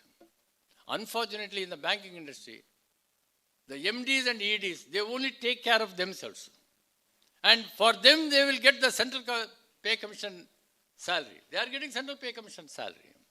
They are getting free medical benefit. But the same kind of consideration they do not want to give to their own employees. This is the unfortunate situation. Today, the chairmen of the bank, the IBA means nothing but the chairmen of the bank. And they don't want to really come to the rescue of the pensioners. Come what may, comrades, do not get disappointed. Do not get frustrated with the latest developments that have taken place. We have had a lot of hopes on July 1st meeting with the IBA. But of course, our hopes are dashed now. But don't lose heart. Both Arise and Iva Park has taken upon themselves to fight to the hilt, fight to the finish with all our resources, legally and also by organizationally, both ways, legally and organizationally. We will fight till the end. There is a case pending in Supreme Court now regarding updation. Arise and Iva Park, both of us have decided that come what may, whatever amount you have given, either as a life member or an ordinary member, whatever be the amount, after all it has to be used for the betterment of the members. Even if you have to put up a very famous lawyer, because after all in Supreme Court, the face value of the lawyer is important. The face value of the lawyer. We may have to pay very heavily. I have requested Comrade Karunakaran and Comrade Rangarajan to come down to Delhi. Comrade J.D. Sharma is there and Hans and TRS, because in Delhi has become the focal point. Our own Comrade Sevaram is our lawyer. We are going to engage a very, very reputed lawyer, because at the time of the original petition, we were not a party. The petitions were filed by the individual petitioners from Punjab National Bank and Oriental Bank of Commerce and Punjab and Sindh Bank. Those individuals did not have the money. They engaged ordinary lawyers and they had spoiled the case to a certain extent. That's why they lost both in the single judge bench and in the division bench. Now it has come to the Supreme Court. In Supreme Court, we have to first undo the mistakes they had committed, which is a big task. Because normally the Supreme Court doesn't allow the new grounds to be brought at the appeal level. But Comrade Karunakar says that when there is a material change, I think the courts will agree. Because 35(1) was not quoted in Haryana, Punjab and Haryana High Court petitions, both in the single judge bench and division bench. Now, we want to bring in that 35(1). First, we have to see that the Supreme Court agrees to bring the new grounds. We will use all our connection with the reputed lawyer and make him to understand the issues. And ultimately, we have decided that we will fight in the court.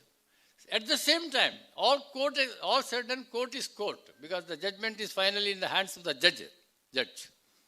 There may be so many kind of pressures on the judges also, comrades, because I can tell you 100% DA case we lost nearly 9 months. It was kept under reserve, 9 months, which is very rare.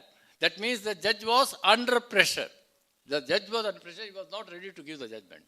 Ultimately, he was forced to give the judgment against us. The government pressure, there was. Also, then the judges are human beings. They also come under pressure. But we still hope that not all the judges will come under pressure. There will be some judges who know how to withstand the pressures of the powers that be also and go by fairness. And we are confident that we will be winning that case. We will put all our efforts. At the same time, no less than the Finance Minister, Nirmala Sitharaman, also started talking about the bank retirees issues. Till 2 years back, nobody was talking about our issues, comrades.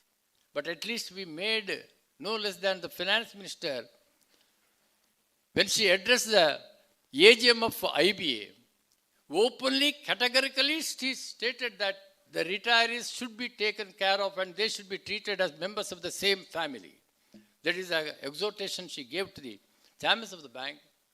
the ultimate, unfortunately, the chairmen of the banks are still not able to get the clear message of the finance minister because they don't have the courage to recommend to the to the ministry that yes, updation can be given. Because everybody is more concerned about their easy retirement because they are also vulnerable. At a particular point of time, many of the chairmen were in troubles.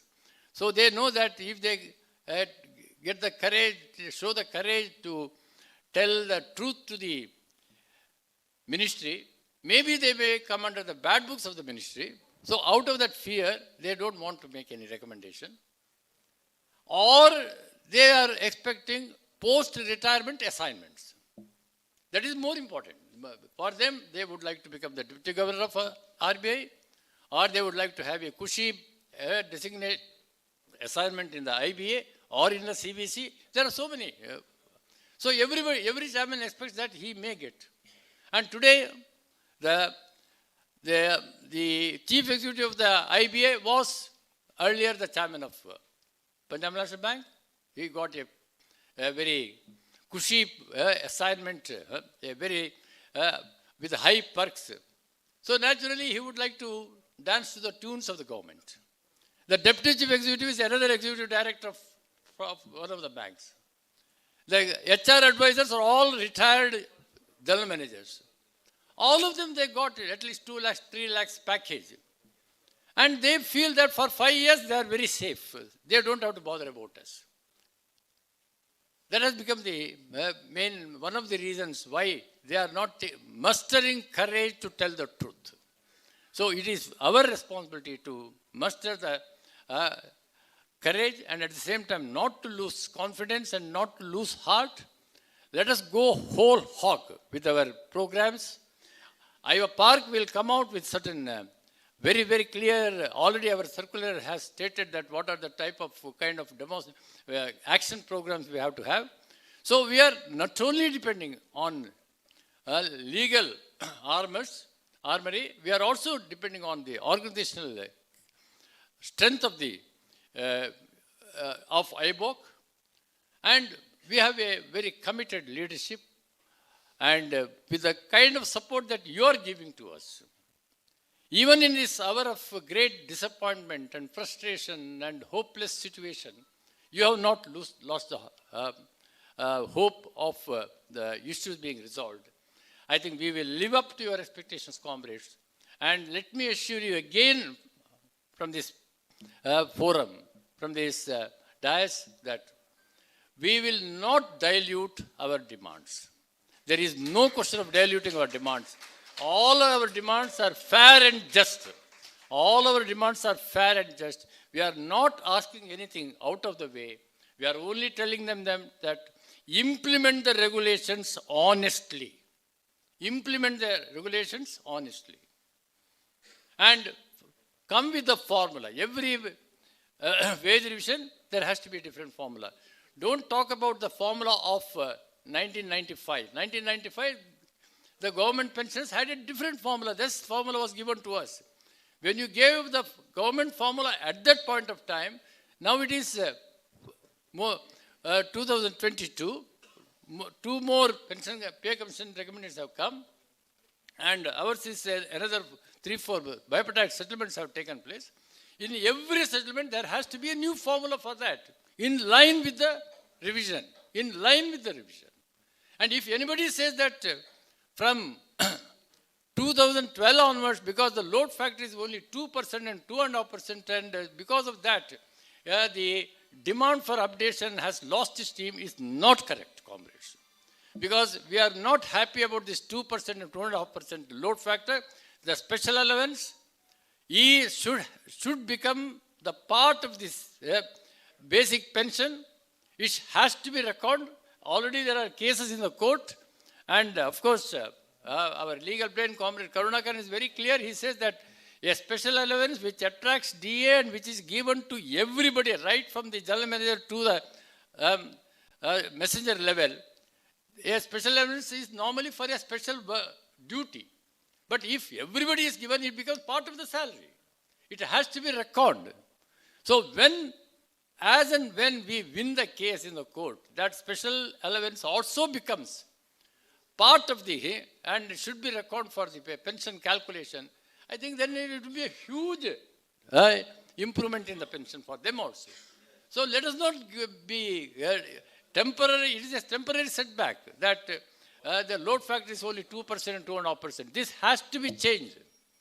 It is not there in the government, it is not there in RBI, it is not there in LIC. LIC also has got the same special allowance component, but there it is taken for the calculation of the basic pension also. They have recorded it. Only in banks they are doing all this kind of a sort of hara-fairy, that is a word is used. We can't tolerate all these things, comrades.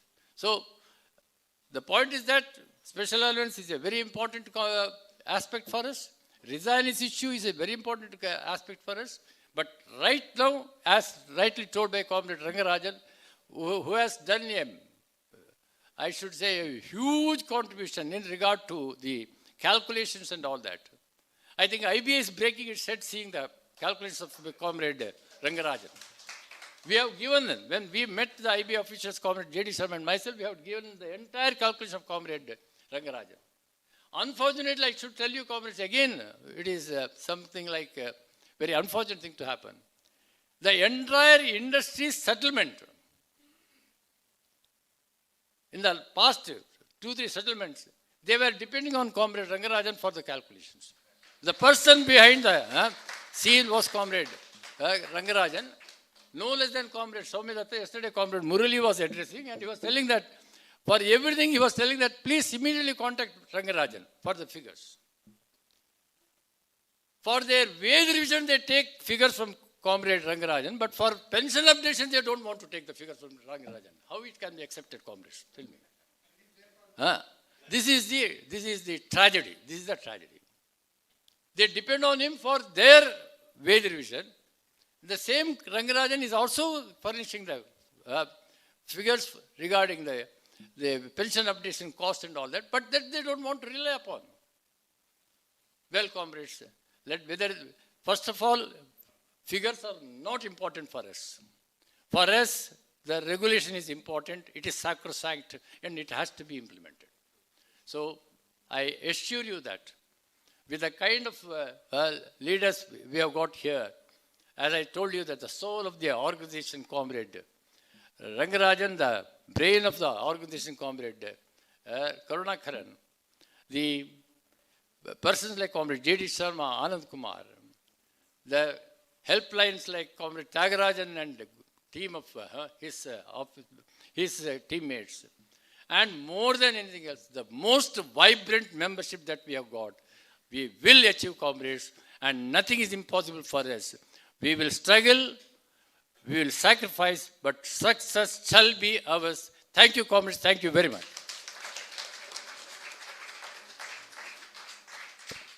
Thank you, Comrade Acharya, for your electrifying speech. I now request Comrade SBC Karunakaran, our General Secretary, to address.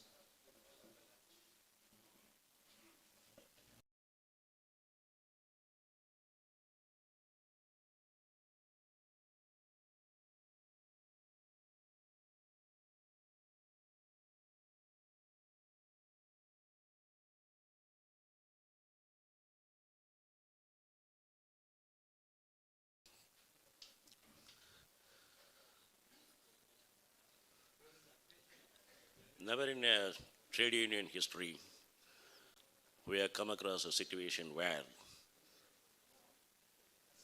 the affected had to fight for something which has already been agreed and which has been implemented at least once.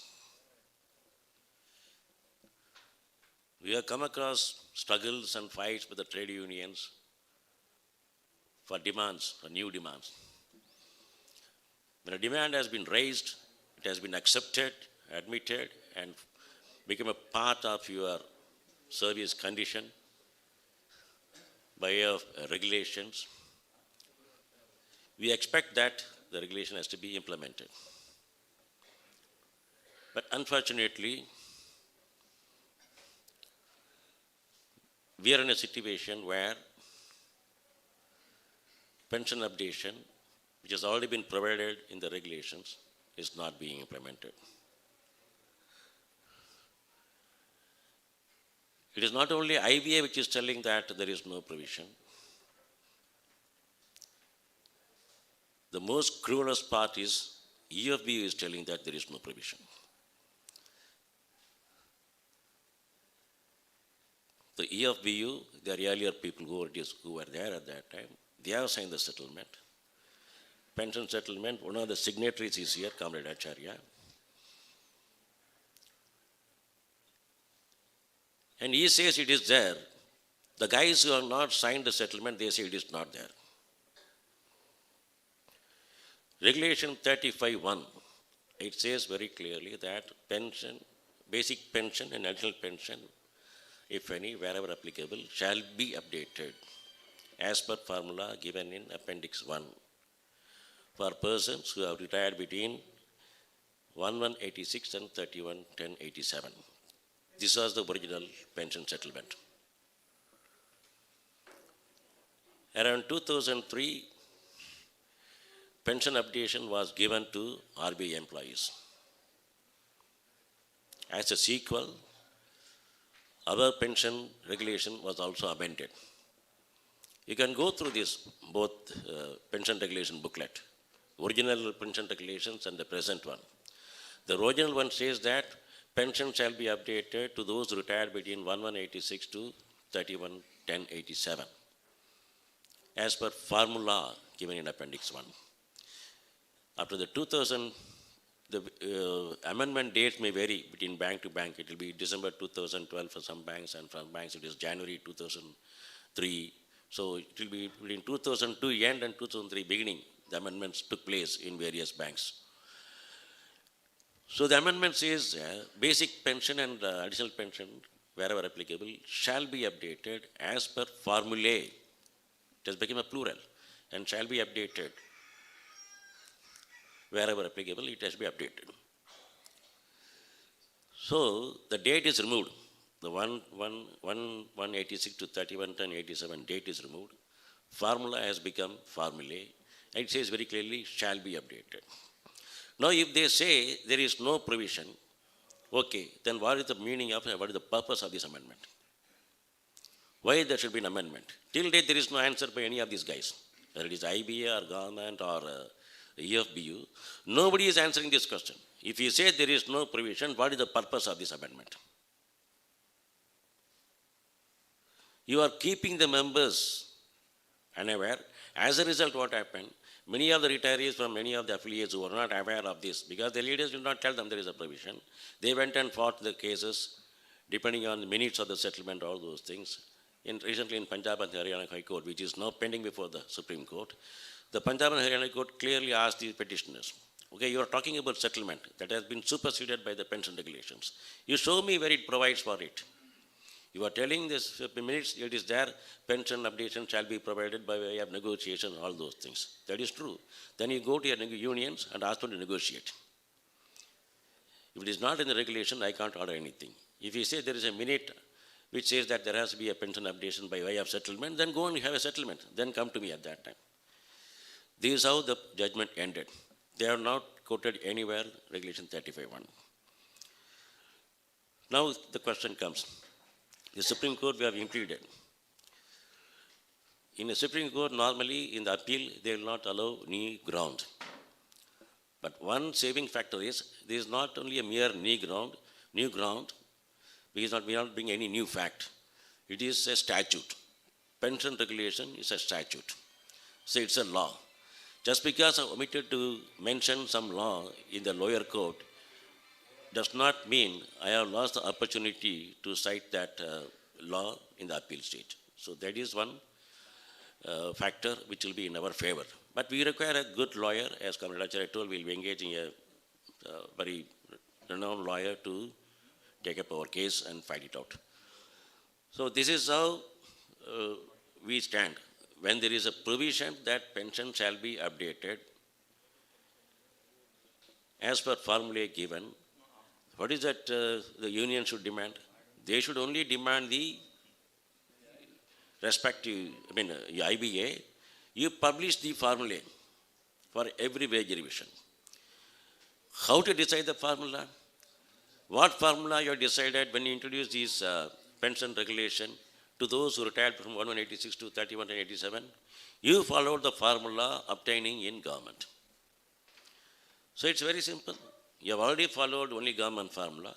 Same way you follow the same type of government formula which they have been adopting for for every pay commission. You follow it for every wage revision right from 2003 because amendment came in 2003. So start from that date and follow it. If you have any doubt, Regulation 56 says very clearly, in case of doubt, follow the CCS pension rules. So if you have any doubt, follow the CCS pension rules and the past practice. So all you have to decide is not costing. Costing can be discussed only when you are raising a new demand. We are not asking for pension upgradation as obtaining in government employees, where they get the pension is revised from the age of 80. It becomes 80%, 90% like that. So we are not asking for that now. That's a new demand. It's a new demand, you can talk of cost. When a thing has already been agreed and become a part of a regulation, how can you say that, no, I have to think of cost? Then tomorrow, even for basic pension payment, you will think of saying, no, now I can't pay any pension because cost is more. I want to reduce it. Will you agree to it? Pension, as you all know, it's a deferred wage. It's a deferred wage. What is the meaning of it? You only say that, look here, man, you will spend everything, so I keep part of it. And you see that at the old age, you are ensured of some monthly income every month. I keep it in trust for you.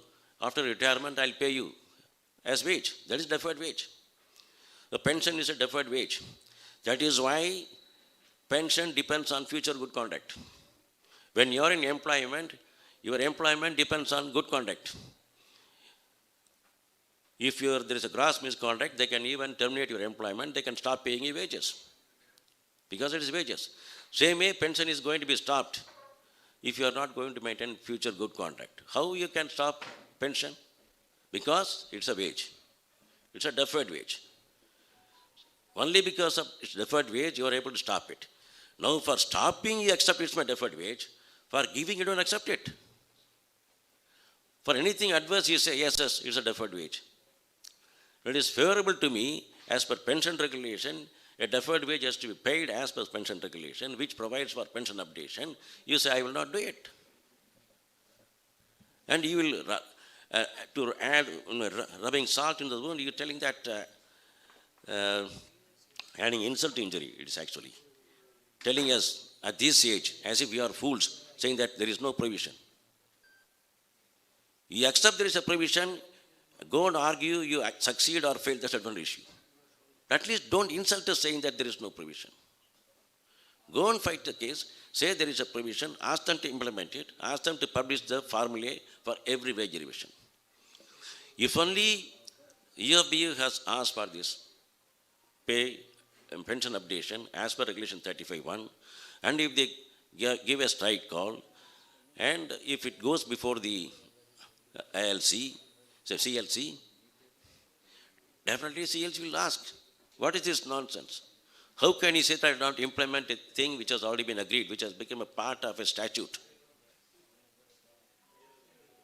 For any new demand, you can say, okay, cancellation, failure. But it's not a new demand. You are refusing to implement a regulation, an accepted item. A CLC will not file a failure report for that. Failure report comes when there is a conciliation matter. What is to be conciliated? When you have accepted this is a right, when you have agreed that your pension shall be updated, and we have openly amended the regulation in 2003, there is no question of conciliation in it. Definitely CLC will take stern action against. Why they are not doing it? Why UFB is going and sitting and checking that, okay, we will discuss about caste? And what is this nonsense they are issuing in the circular? I don't understand. For ex-gratia, first we will discuss as a priority. Is it a matter to be discussed at all?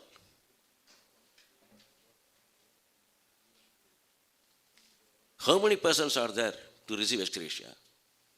They are now, if they are alive, they should be 96 plus.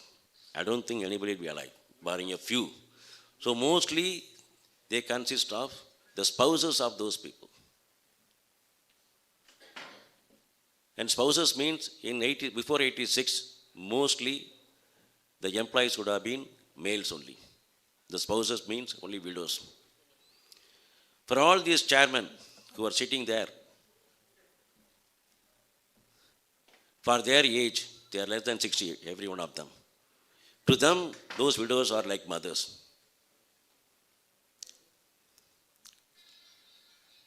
Those widows of your mother's age. And you are talking whether I can pay or not.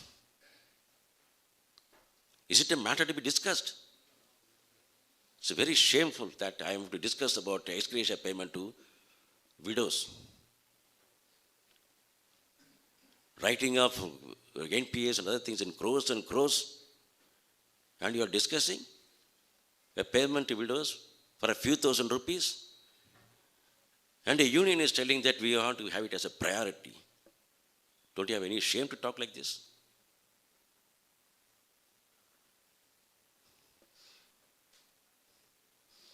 Anyhow, seeing this plight, at least we have decided, we can't give much. So we have decided on 15th August of 15th August of every year, we'll credit the accounts of these spouses or if the persons are alive, 10,000 rupees every year.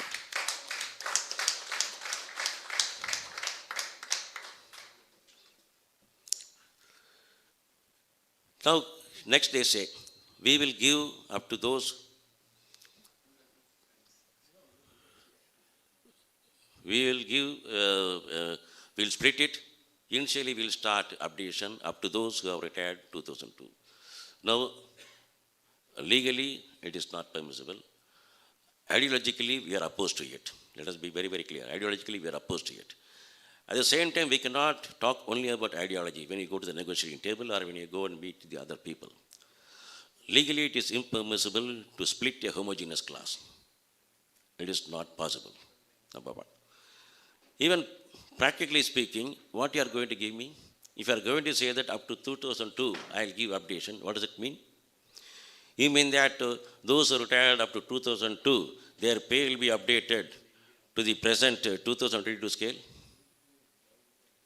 Which means that those who retired after 2002, they will not get any pay updation, whereas those who retired before 2002, their pay will be updated up to the pay revision of 2070, last wage settlement period.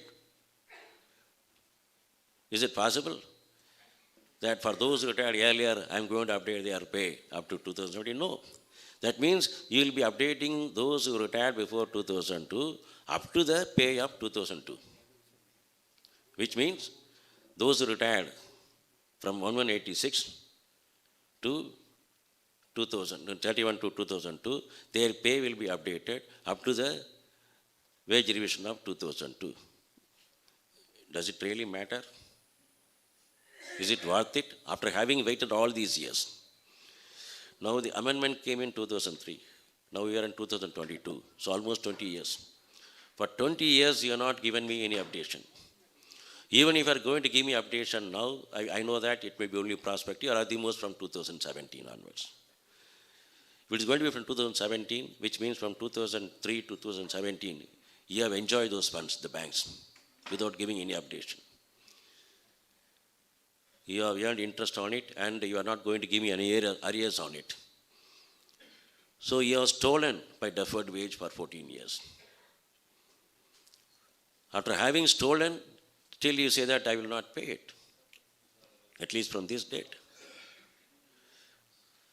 So we are not going to accept the EFBU demand that we will update pension for 2002 batch, and as a priority we will ask this ex gratia for those retired before 1186. We totally reject. And we will be better off if UFBU does not discuss our issues at all. There is no point in discussing your issues if you are not going to get what we want. If it is going to be pittance, we don't require it. We have to get what is our right. Then we may donate to anybody if you want also. That's a different issue. But you give us what we have to get. You cannot deprive us of our rightful entitlements. In the courts also, we are very confident that we will be able to put forth a very strong case, whatever it is in the flaws of the Supreme Court. Still, I am hopeful that justice will be done. And at that time, we may have to make concessions. I know that. It's not that it will be right from 2003. We may have to make some concessions, but we'll make it in the court. That's not good. But we will fight. For that, we should have, first of all, conviction amongst us. The members should feel convinced that it is my right. If anybody says from the working unions or anybody else also saying that, no, you do not have right, you ask him, first of all, if I don't have right, what is the meaning of Amendment 2003? Please tell me. All those leaders, I am willing to challenge any of those leaders, right from C.H. Venkatachalam, whoever it is. And I am willing to challenge him that I will speak in their forum. Even in AIB conference, let him call me, I will speak. Let him reply me before his members. And what is this happening to the trade unions nowadays? I do not understand, especially in the banking trade unions. You are sending a clear message to the members saying that I will negotiate only for your employment period. Even to their own members, they are telling, no, I will negotiate a settlement only for your employment period. Beyond your employment period, I will not negotiate. I am not interested. What sort of ethics they are having? What is the meaning of special allowance? It means only that. So long as you are in employment, you will get that allowance, you will get DA on it, you will get everything on it. But once you retire, no, the special allowance will not be given, it will not get any benefit. How it can be? Merely because you call it a special allowance doesn't mean that it loses the characteristic of basic pay. Let us understand one thing, the difference between private sector and the public sector. In private sector, yes, they have basic pay component, a very small component. They have another big component. They don't call it a special allowance. They call it as productivity linked pay, which will vary from person to person. That is justifiable legally. So they can always see that some person's productivity linked pay can be raised, decreased, all the things they can do, and they can curtail their total cost in that manner, only paying basic pension, and productivity linked pay, it will not add anything. Whereas it is not the case here. It is not linked to productivity. It is paid to everybody, right from messenger down to the top man, to the general manager. And it is not meant for any purpose. Your hill and fare allowance, your cycle allowance, either it is CCA, HRA, it is meant for some purpose. And it will be payable only to a section of people. The section may be large or small, but it's paid only to a section of employees for a particular purpose. But special allowance is paid to everybody. How a component which is paid to everybody, you say that no, it is not basic pay just because you have changed the name. As Shakespeare told, a rose is a rose by whatever name you call it. Again, if you go to the Gratuity Act, it says very clearly that you have to pay gratuity on basic pay plus DA. Now, the special allowance attracts DA. Your settlement cannot supersede Act. Statute always rules supreme. If I go to the raise a case saying that my DA paid on special allowance should also be reckoned, there will be a favorable order. Yes, the DA you are paying on special allowance should also be reckoned for terminal benefits. Now, it will not be an anachronism that DA will be included but not the special allowance for gratuity. So, gratuity says that, okay, they will say that include special allowance also. We will definitely win. But the only problem is, we are not getting enough officers, enough awards of to file the case, because officers by and large, they are getting even otherwise 20 lakh. With the present basic pay and DA, they are reaching 20 lakh maximum under the Act. So by adding these special events, whatever it is, they don't get any benefit in gratuity. They get benefit only in pension. If we get some workmen, some substaff and all, we can find out and see that it is tested first in the gratuity. Pension regulations, yes, we ought to get it. In Kerala High Court, they already won the case. It's under appeal. And some more cases are filed in some other high courts also. But I am very confident that special allowance will be reckoned, will have to be reckoned. Just because management gives some name, you cannot defeat the wage concept itself. It is against the principle of law. You define wage, we should define what is basic pay, and suddenly say, no, this is not basic pay, I give you some other name.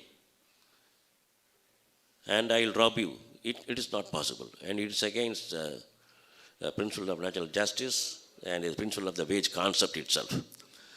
So special allowance has to be reckoned. And if it is not recommended, you just see, for those who retired from 2007 onwards, after the 2007 settlement, for them, the updation has to be done with respect to 2012 and 2017 wage revision. In 2012, the load factor was only 2%. In 2017, load was only 2.5%. So what happens? 2%, 2.5% means for all those retired from 2007 onwards, it makes no difference.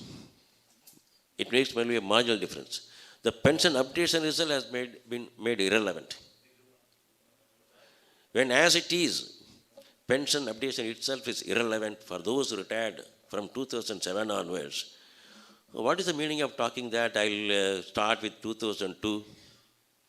If you are going to give everybody also, it's not going to matter anything. For those who retired after 2007, unless you include special allowance as part of pay, unless you reckon special allowance for terminal benefits, it is of no use, pension updation. It's only marginal.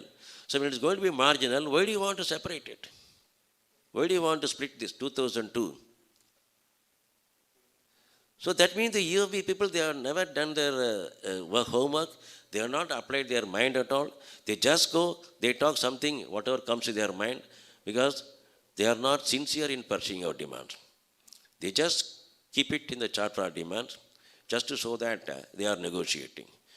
They never negotiate. You just see the case of family pension. In the case of family pension, it was about to be agreed.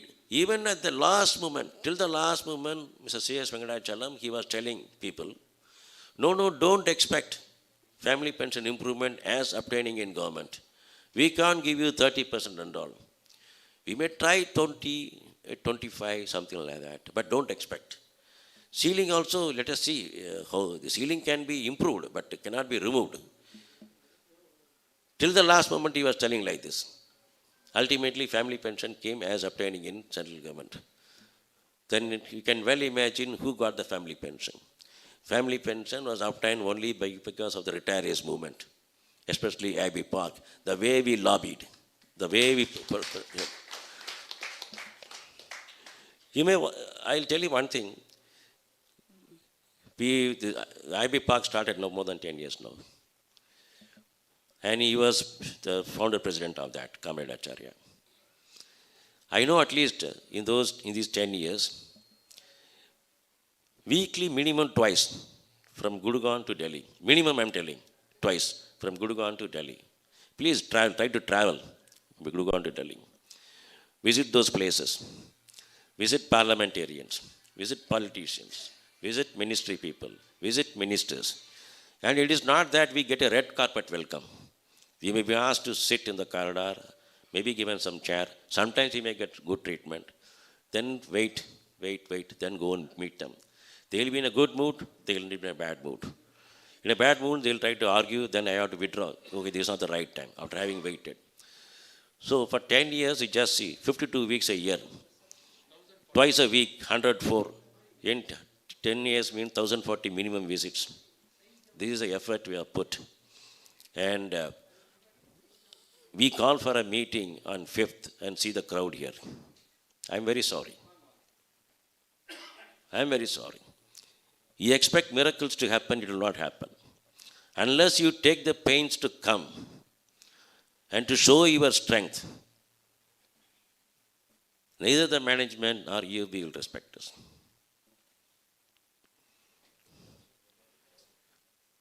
We expected that the hall will overflow. We made arrangement in the other hall also. The hall is not overflowing. This is not the way to treat an organization.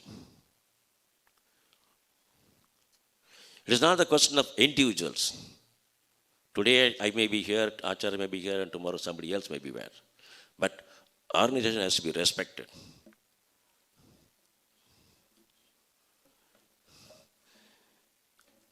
Well, comrades, this is the pain we have taken, and that is why we have got family pension. And we will continue to take these pains and efforts. And we are hopeful and confident that we will get pension updation as we want, as per the regulation, to everybody. And regarding 100% utilization, again, the unions and everybody, UFB said, no, they have forgone matter. SC has already decided. Supreme Court has already. Okay, Supreme Court has already decided. What is the Supreme Court has told? Supreme Court has decided wrongly, erroneously. Supreme Court judges, if they come to know that this is the decision they have made, they will hang their head in shame. Definitely. They will hang their head in shame for the judgment they are given. The judgment is essentially like this. They are only told 2 by 4 is greater than half. The judgment says for 7th bipartite settlement, the DA conversion factor is 0.22%. For 8th bipartite settlement, it is 0.18%. For 8th bipartite percent, it is only 0.18% uniform.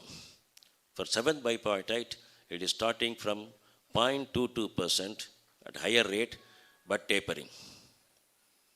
So, you are getting 0.22%, though tapering, whereas next batch is getting only 0.18% uniform. So both of you are getting almost similar. And again, you are getting DA increase for every slab increase above 1684 points. Whereas the poor fellows of 8th bipartite, they are getting DA only after 2288 points. This is how the Supreme Court has told, threshold level. Without understanding that, for us, the DA is merged with the basic pay at 1684 points. So the conversion factor is 0.22.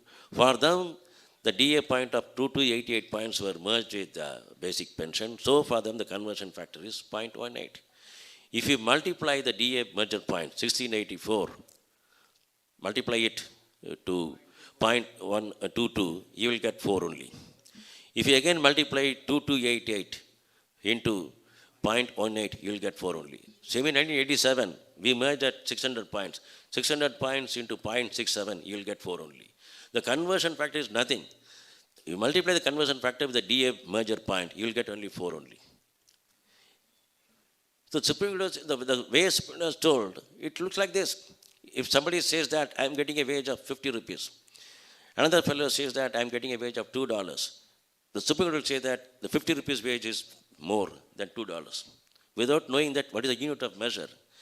The unit of measure differs. The unit of measure for 8th bipartite and 7th bipartite differ. For them, DA measure is different. For them, for 8th bipartite, DA measure is different. So, unit of measure is different. Without understanding the unit of measure, they are given a judgment. And the IBA, in all its honesty, as an institution, they should have told when the curative petition was filed, it is an incumbent on every litigant before the court to tell the facts in their knowledge. When the Supreme Court has made a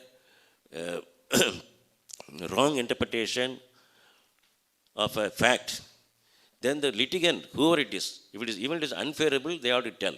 Whatever the facts before the court, they have to tell. No, my lord, this fact is not correct. This is the fact. Even if it is going to be unfavorable, we have to tell. That is what the court expects. Because court says that every lawyer is an officer of the court. Why? whether it is petitioner or respondent, every lawyer is considered as an officer of the court because we are all working together for a common purpose to get justice. That is the essence of it. IBA, in all its honesty, should have told the Supreme Court in the curative petition, my lord, your observation is wrong. Because IBA never said this logic at all. It is something came out of the mind of the High Court, Supreme Court lawyers, as Comrade Lachara put it, because of pressure. Because if you read the judgment, it was going well in our favor till the last two paras. Only in the last two paras, this logic is brought. They say, yes, DS Nakara is applicable to you. There should be no discrimination between pensioners of different retirement dates. However, in this case, there is no discrimination because you are both getting almost similar amount, though of course through a different formula. You are having a higher conversion factor, but tapering. The other one is having uniform but lower conversion factor. This is a wrong understanding. That IBA should have told, this is not correct. Your understanding is not correct. We are all getting the same 4% only. They are not told it. So the thing stands. Okay, IBA has not told. EFBU, you are a trade union. You represent workers' interest. You represent retirees' interest, you say. Should you not have the minimum honesty when you go before the IBA and say that no, the Supreme Court judgment is wrong? Should you not come out with a circular saying that Supreme Court judgment is wrong? Whereas we understand that one of the constituents of EFBU went and told the ministry. The ministry has almost been agreeable when the IBA sent a proposal for 100% utilization. IBA sent the proposal even after the Supreme Court judgment. Ministry has almost cleared it. It is about to be cleared by the top man. This constituent representative went and told, they already lost the case in Supreme Court, why you are considering it? This is the level of honesty of an important constituent of EFBU. You are not even arguing the case before the IBA. Rather, you are going and telling the government, saying that, no, this is already decided by Supreme Court. Yes, there is an adage, we know that. They say, we are right because we are final. We are final not because we are right. Supreme Court says we are final not because we are right. But we are right because we are final. There is no appeal against us. We are final. So now everybody says, no, Supreme Court has told. Supreme Court has told true. Supreme Court has not told anything about law. They have misunderstood the whole thing. So should you not tell? Should you not tell the emperor? Emperor, you are walking naked. Should you not tell? Should you not tell my lords, your arithmetic is wrong. Go and get your arithmetic correctly from your grandchildren. Should you not tell that? 100% de-utilization we have to get. Supreme Court judgment is wrong. We have to give wide publicity to this. That Supreme Court has told 2/4 is greater than half. This should be the propaganda material for us. Wherever we go, we have an opportunity. We ought to tell loud and clear, Supreme Court has told in this country that 2/4 is greater than half. Let them reach the Supreme Court ears. Let them not be foolish. Say that Supreme Court has not told anything. They have made a wrong judgment. They have to correct it. It is not a law they have interpreted. Law they have correctly interpreted. They have said, yes, you are entitled for same treatment. They have understood the facts wrongly. So on all these three accounts, we are on strong legal grounds, be it trade allowance, be it 100% DA, be it pension updation.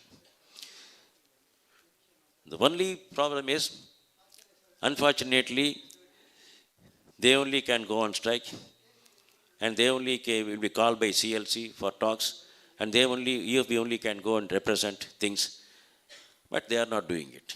So now we have to put pressure on them that you are doing dishonesty to your duties. You are being dishonest to your duties as a trade union. A trade union, when you say that I will negotiate every service condition, including the terminal benefits, they should negotiate faithfully. Now, for the past two settlements, they are negotiating the terminal conditions, but not for any improvement. It is not the trade union's way of functioning. When you say I'll negotiate, I have to negotiate for improvement.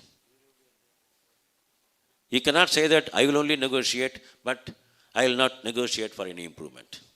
How is it correct? It only reminds us of that old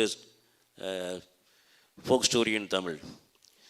A beggar will come, daughter-in-law will say, no, no food, you can go away. The beggar will move. Then mother-in-law will come out and say, he'll call him, hey, come. Then beggar will come, thinking that the mother-in-law is going to give something. The mother-in-law will say, no, she has got no right to say. Now I am telling, nothing is here, go. This is how these trade unions are functioning. I can only negotiate the service conditions regarding the terminal benefits, but I will not negotiate for any improvement. They cannot claim right and say that I will not do it for you. If you want to have a right to represent us, then you should do what we want. And what we want is not any new demand. What we want is remove the constitutional irregularity in the name in respect of special allowance and implement what is already provided in the regulations in respect of regulation 35(1) for pension updation. Then implement 100% de-utilization because it is part of the settlement. Your settlement in 2005 you have signed, it says very clearly DA shall be revised to 100% from 2005 onwards. It never said that it will not be applicable to previous batches. It only said that from which date I will start paying 100%. When you have signed this settlement, it is binding on you. After the settlement, any minutes or any understanding you have, it is not binding. A settlement signed to the ID Act, that is a binding one. Any understanding you have afterwards, it's not binding. So having signed a settlement which says very clearly that there shall be 100% de-utilization from 2005 onwards, how can you later on say through some clandestine way that it will not be applicable to those who retired before 1/11/2002? Not only that, even when the pension settlement was signed, there itself it was provided. In case of workmen, it said, DA shall be paid from time to time as per formula obtaining in RBI. Now RBI is paying DA 100% to everybody. So as per the bipartite settlement signed for workmen for the pension, it says very clearly, DA shall be paid from time to time as per formula obtaining RBI. Now in respect of officers, the joint note says, DA shall be paid from time to time as per formula obtaining for serving officers. Now serving officers are getting 100% de-utilization, so you have to pay us for officers. If you go by bipartite settlement of workmen, then also you have to pay because RBI is also getting it. So even in 1995, you already agreed. Again in 2005, you have agreed for 100%. Having signed settlements, and you say that I will not implement it. So we are only asking you to implement what has already been given to us as our entitlement. If EOBU cannot negotiate these things, let them not negotiate. Let them also not negotiate the ex gratia. And it's very, very shameful and painful. It is not a matter to be negotiated, ex gratia at all. Let them not negotiate any of our terminal benefits. Let them keep their hands off. Let them take care of their working employees if they can. At least let them do justice to them. Please do justice at least to your own employees. This is not the way for a trade union to function. And that too to us. At this age, we ought to listen to all your nonsense. They have the audacity to issue such circular saying that we are proposed some proposal. Where is the need for you to discuss about caste when there is a provision? You ought to only tell the IBA there is a provision and give a call for strike. Then go for conciliation. Then see what happens. You will get updation in no time. They are not doing it. We will only pressurize them to do that.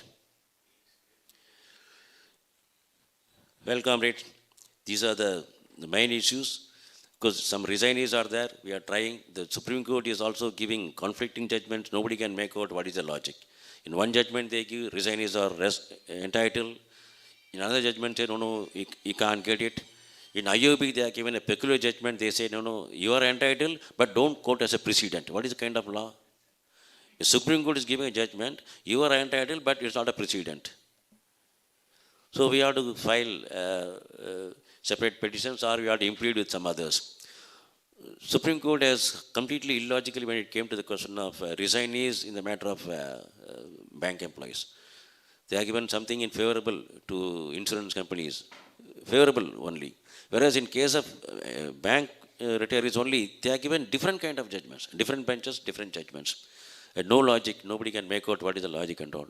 So we are again trying, let us see that something is, they are getting it, the second option pension for the resignees. Other than that, at bank level, yes, the REMAS is still under suspension, suspended animation, let us say coma, whatever it is. We don't want to declare it dead. So though so many people say that, no, let us declare it dead, let us bury it, and let us share whatever. No, we don't want it to happen. We are confident that now that bank is making profit, we can talk to the bank and see that it is revived, and till something is happening at the industry level, we see that bank is giving some sort of subsidy to the medical insurance. So that's, otherwise in bank level, we have got almost all issues settled. Be it industry level, there are so many issues settled through the courts of law, filed by petitioners of various banks. But the bank level, they refuse to settle those issues, because they say, no, it has been, in case of some petitioners, we will not implement across the board like that. Some banks have implemented, some banks have not implemented it at all. Whereas in our bank, whatever it is, the credit should go to Arise only, and because of his strength, we are able to get it. Regulation 26, in respect of specialist officers, additional 5 years, we have got it to all officers, including our ED, Mr. Natarajan. Bank said we will not give to him because he did not retire on superannuation. He went to become ED. That's a deemed retirement, so we will not give it. So we argued with them. It's not a nature of retirement that determines the applicability of Regulation 26. Regulation 26 says that anybody who is receiving superannuation pension. So the pension, the nature of pension only determines the applicability and not the nature of retirement. The nature of pension is superannuation pension, and Mr. Natarajan was getting only superannuation pension, so we had to give it. So ultimately, we got it for him also. So with that, we have completed that everybody has got this benefit under Regulation 26. So I made this CCA, HRA, reclassification. There was some misinterpretation. We got it rectified, and arrears have been credited some fortnight back. Stagnation increment in respect of those who retired between the settlement date and settlement effective date, settlement signing date and settlement effective date. They were not getting it. Now we are saying to it that whoever has, whichever case has come to our knowledge, we have got it, done it. So as far as we are concerned, there is nothing pending in respect of stagnation increment, whereas many banks, they are yet to give it. In fact, in Regulation 26, in one bank, the government director objected. Why should I pay? It is filed by some petitioner of some bank. Why should I pay for it? So the bank is still yet to get that Regulation 26 for their retirees, whereas in our bank, we already completed. So at bank level, all the industry level issues, we have got it settled, except this major REMAS, medical insurance. We are confident that we will get something. We know that the bank has turned the corner and is making profits. Thank you, comrades. Thank you very much for this. Thank you.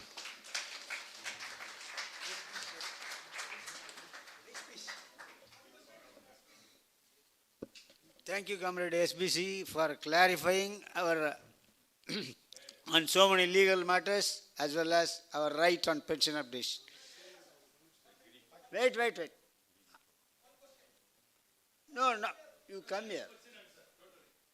We now request members, if they want to seek any clarification, they can. no.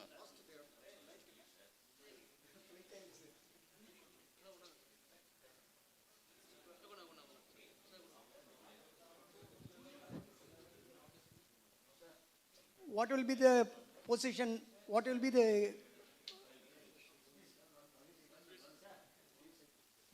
retailers' position in the event of the rumor of privatization becomes true?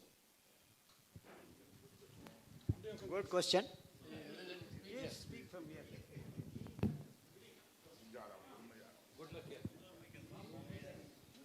Hello.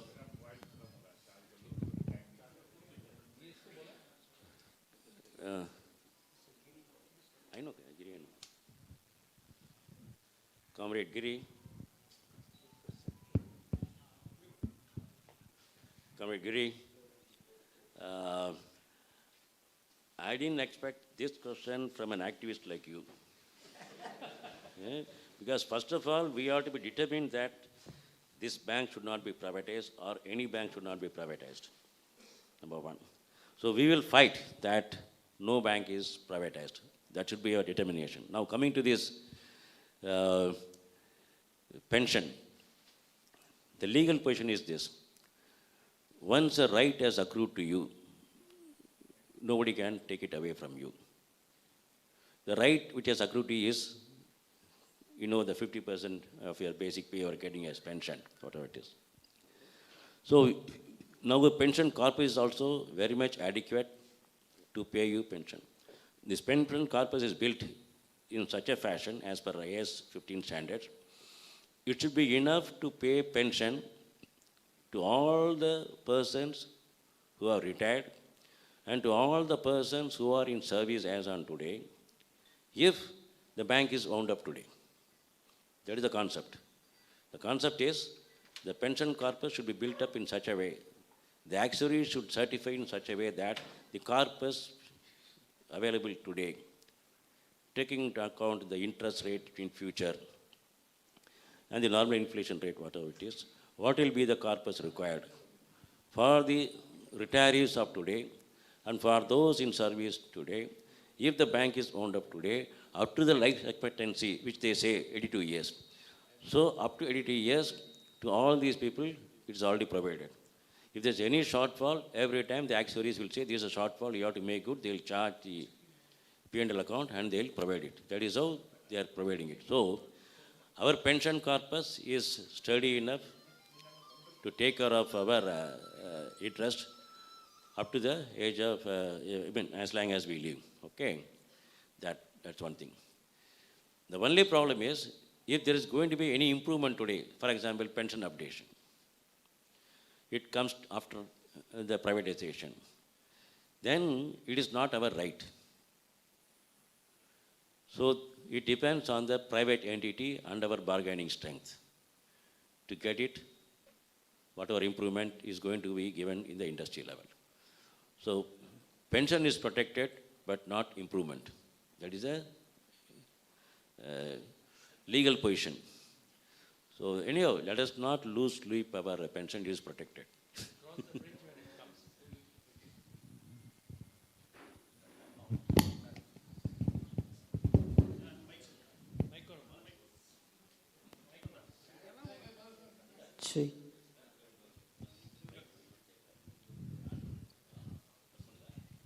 Hello, மேடையில் வீட்டிருக்கிறோம் அரசின் தலைவர்கள் அவர்களே, எதிர்க்கட்சிகள் போல் இங்கே அமர்ந்திருக்கும் அதனுடைய உறுப்பினர்கள் அவர்களே, இங்கே அரிய கருத்துக்களை சொன்ன நமது முன்னாள் ஜெனரல் செக்ரட்டரி திரு ஆச்சாரிய அவர்களை, இப்பொழுது நமக்கு ஐயோபியனுக்காக பாடுபட்டு கொண்டிருக்கும் கருணாகரன் அவர்களே, நிர்வாகத்தில் இருந்தாலும் இந்த அரைஸ் மீட்டுக்கு வர வேண்டும் என்று வந்து இருக்கும் திரு கிருஷ்ணன் அவர்களே, திரு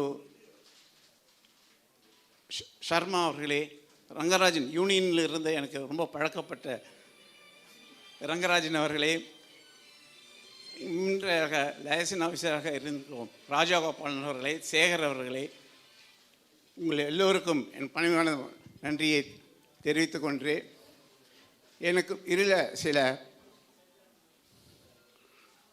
சந்தேகங்களை உங்கள் முன் வைக்கின்றேன். கருணாகரன் இப்போ சொன்னார், ரீமாஸ் பற்றி சொன்னார். அந்த ரீமாஸ் வந்து பேங்க் நல்லா இம்ப்ரூவ் ஆகினாக்கா நம்மளுக்கு கொடுப்பாங்கன்றது. ரீமாஸ் என்பது பேங்க்கில் வரக்கூடிய பணம் அல்ல, நம்மளிடமிருந்து கலெக்ட் பண்ணது. நான் 2014 ரிட்டையர் ஆன போது 2 வருடங்களுக்காக எனக்கு 1000 ரூபா கொடுத்தேங்க. நான் அந்த பே பண்ண அமௌண்ட்டு குறைந்தபட்சம் 15,000 இருக்கும். நான் ஆர்டியில் ரீமாஸ் பற்றி கேட்ட கேள்விகளுக்கு அவர்கள் தந்த பதில் என்னவென்றால்,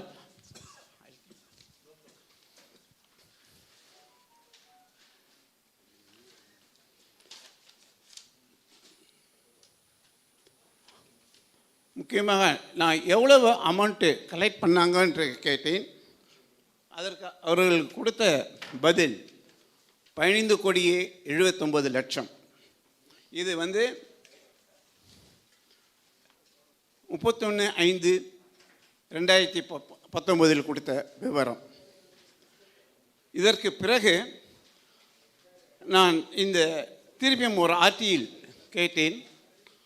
அந்த ஆர்டியில் அவர் சொன்ன பதில் 9 கோடி என்று சொல்லியிருக்கிறார்கள். குறைந்தபட்சம் ஒரு 6 கோடி அவர்கள் செலவு செய்கின்றார்கள் என்று நினைக்கின்றேன். அதுவும் இல்லாமல் முதலில்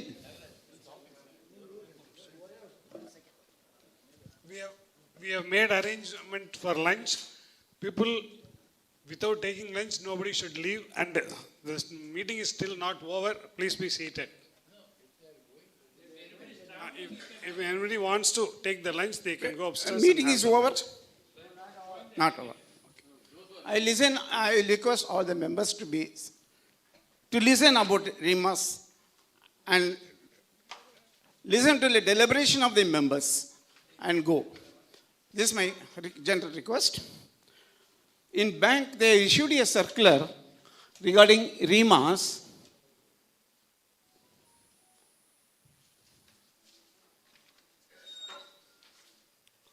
I think it is the first circular Remas in 2001. They are told about the various methods and thing, and finally they have given one regarding winding of the Remas scheme. In that case,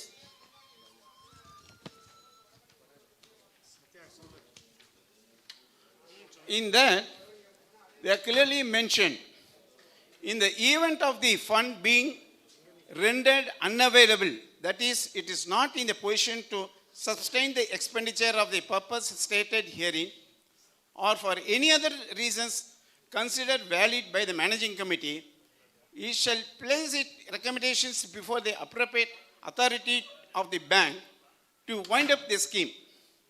The contribution received from the bank, as also contribution fees received from the members, will be disposed of in a manner to be decided by the Staff Welfare Committee. The Remas contribution is by the member and entirely managed by the management, not by the officer association, union, or RS members. When this case is clearly given by the management winding up, why no steps taken by the RS? This is very clear. There is no question of a continuation of the Remas as of now, because IBA implemented its worst scheme. I also, if I correctly say, if anything wrong, I apologize also. One circular was issued, and management taking this contribution and giving as a subsidy. And the circular says the members is agreed. Which member is agreed? RIS is a separate organization. This is nothing to do with any of the organization. And there is a rumor also that union is not accepting. It is a fund between the individual and the bank. Those scheme is evolved by the beloved leaders. That is correct, because management is told and leaders of the RIs at the time was very kind enough. There must be some benefit to the members. No, I am not here to answer the members' question. Wait, just listen. Just listen. That is not our headache. It is headache of the management. It is not headache of the organization. It is, see, this is not a discussion, sir. See, I don't want the members. I am only suggesting. See, it is a management prerogative. Let him give 10 paise. It is our leaders is there. Go and discuss. Thank you, sir. Thank you. Thank you. See, it is our leaders is there. They will only for our welfare. Whatever other issues or other thing, they are for us. That confidence should have the members. We will have 100 different opinions. That is not the issue here. Okay. Then, whether arrays is legal entity because there is no registration number here. That should be there. Then only when you go to the court or wherever, if a registered organization means it has some impact on the legal, and I think Karnataka will accept it. Because as an organization which I am running, All India Indian Overseas Bank OBC Staff Welfare Session, that is a separate subject, I don't want to discuss here. I find a lot of problems. Even bank is charge sheeted me. Before that, then I take up the issue. Even after retirement, they charge sheeted me. Whether any provision is there in pension regulation. The pension regulation says you have to follow what are the available. But who will defend? I am the member of the IOBA. Welfare Association is a separate issue. Then whether IOBA office bearers will defend the retired pensioners. Question number 1. Number 2, what is these things members is not aware of. Pensioners Association is there. Arrays is there. Lot of members also not getting the gratuity because of 2 reasons. Whether you believe it or not, we are running an organization more than 15 years. I have one dismissed employee, officer. I filed a case on his behalf because not individually, not of any organization. He got 10 lakhs plus 3 lakhs. That was appreciated our General Secretary Karnataka also. Why I am asking this? Whether it is clerical or officer, the fund is not maintained by the bank. But fund is maintained by the bank, but it is not controlled by bank, but it is entire control is by Regional Labour Commissioner, CLC, Chief License. So today also I am having one case at 4:30 p.m. A clerical staff case. We even after winning the case, bank is going on appeal. In one case, we are won the case in RLC. Then the bank is went on appeal. The great labor lawyer, NGS Prasad, was appearing for the bank. But the poor employee, pensioner, cannot employ such a thing. But ultimately, RLC told to deposit the amount of 10 lakhs and plus 3 lakhs of interest. Finally, it is verdict come in his favor. There's one case. I am not talking about the retirees, not others. Arrays should be taken care of and enroll the more membership first. That effort should be made whether it's a clerical or officer, sub-staff, or then there must be split on the. You have to. They say once I retired, நான் retire ஆகிட்டேன் எனக்கு என்ன benefit arise பண்ண போறாங்கன்றது கேட்குறாங்க. நீங்கள் நிறைய பண்ணுறீங்க, நான் இல்லைன்னு சொல்லலை. ஆனால் மெம்பருக்கு தெரிய மாட்டேங்குது. நம்ம ஏதோ ஒரு மீட்டிங் நடத்துகிறோம், போகிறோம், வரோம், 4 டிஏ பில்லை சாங்ஷன் பண்ணுறோம், 2 மெடிக்கல் பில் சாங்ஷன் பண்ணுறோம். It is not at all issue. ஏன் என்று சொல்லுகின்றேன் என்றால், ரிட்டையர் ஆன பிறகு அவர்களெல்லாம் ரிட்டையர் பென்ஷனர்ஸ் எல்லாம் அனாதையாக தான் தெருவில் திரிகிறார்கள். யூனியன் இருக்கும்போது நல்லா ஆச்சாரியார் அவர்கள் பாம்பே கான்ஃபரன்ஸ்லேருந்து எங்களுக்குலாம் ஹீரோ அப்போ உண்மையிலே சொல்ல போனோம். அப்போ கிளர்கள் வைஸ் பிரசிடென்ட் ஆஃப் டெல்லியில் கண்டக்ட் பண்ணார். அதுக்கப்புறம் ஆஃபீஸர் அசோசியேஷன் அந்த கண்டினியூட்டி அப்படியே வந்து இப்போ அரேஸ்லும் மக்களுக்கு தொண்டு செய்யணும் என்ற எண்ணத்தில் நம்ம அதே செட்டு தான். யூனியனில் இருக்கிறவங்க தான் ஆஃபீஸில் இருக்காங்க, ஆஃபீஸருக்கு அரேஸ் இருக்காங்க, டிரைவிங் குரூப் இருக்கிறது இருக்குது, அது வேறு விஷயம். அது we are not concerned about that. The IOBians believes the leadership like Acharya, Rangarajan, Karnagaran, Sharma, அது மாதிரி இருக்கிறவங்க நம்பின்னு இருக்காங்க. அதை நம்ம இன்னும் நல்ல செம்மனே செய்ய வேண்டும் என்று கேட்டுக்கொள்கிறேன். இதில் இன்னொன்று, இந்த பைலா காப்பி கொடுத்தாக்கா கொஞ்சம் நல்லாயிருக்கும்.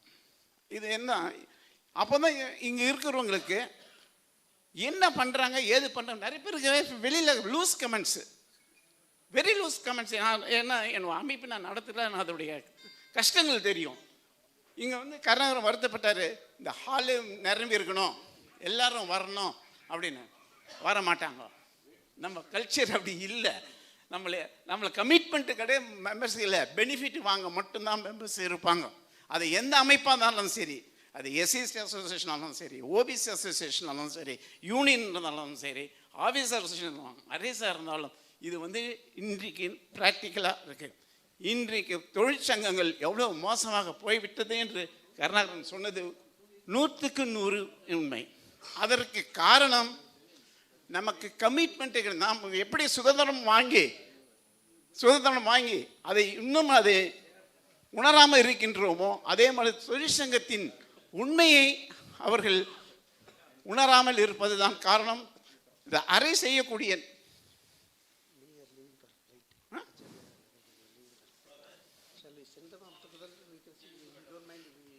அதுக்கு ஒரு இது அடுத்த அரெஸ்ட் மீட்டிங்லேயே அது. ஏன்னா இது வந்து இந்த பேங்க் ஆனுவல் ஜெனரல் மீட்டிங்லேயும் நிர்வாகத்தில் இருக்கிற எல்லாம் பேசிட்டு இங்கே மக்களுக்கு கொடுக்க மாட்டாங்கன்னு சொல்லி அது கேட்டாங்க. அதே மாதிரி இங்கே மெம்பர்ஸ் மீட்டிங் போட்டு மெம்பர்ஸ்க்கு இம்பார்ட்டன்ஸ் இல்லாமல் தலைவர் அழகான சொற்பொழிகளை ஆற்றினார்கள். அதில் எந்த விதமான ஐயப்பாடும் இல்லை.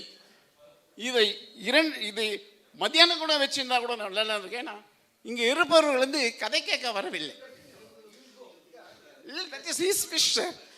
That is his wish. I don't want anybody's instruction here. Because it is a members meeting. It is a members meeting. It is a members meeting. You are allowed to till 1:30. I am only speaking. Why are you coming, sir? It is the same happening in our union also. So, okay. I don't want anybody to, because I want chance to tell them what is happening. Sir. At least in next meeting. Okay.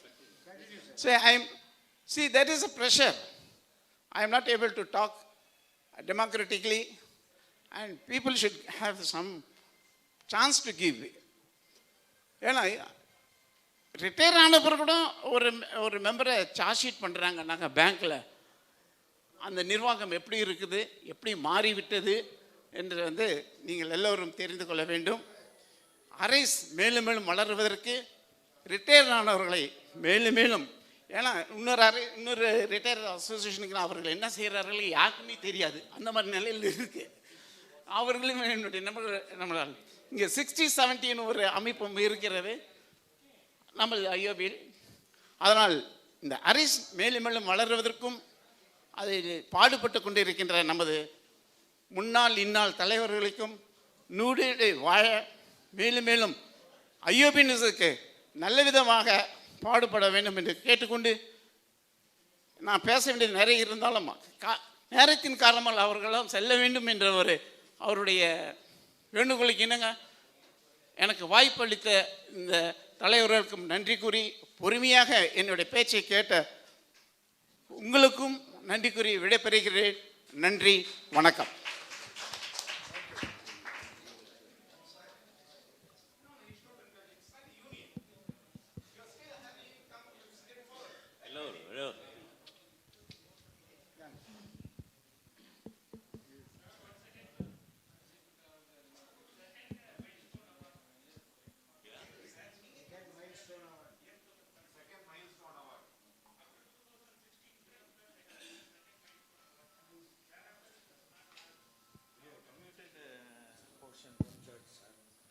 We have committed the pension portion 1/3.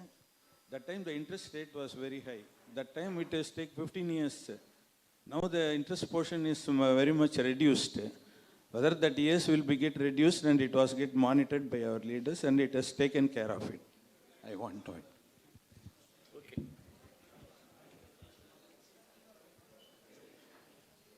These are all new demands here.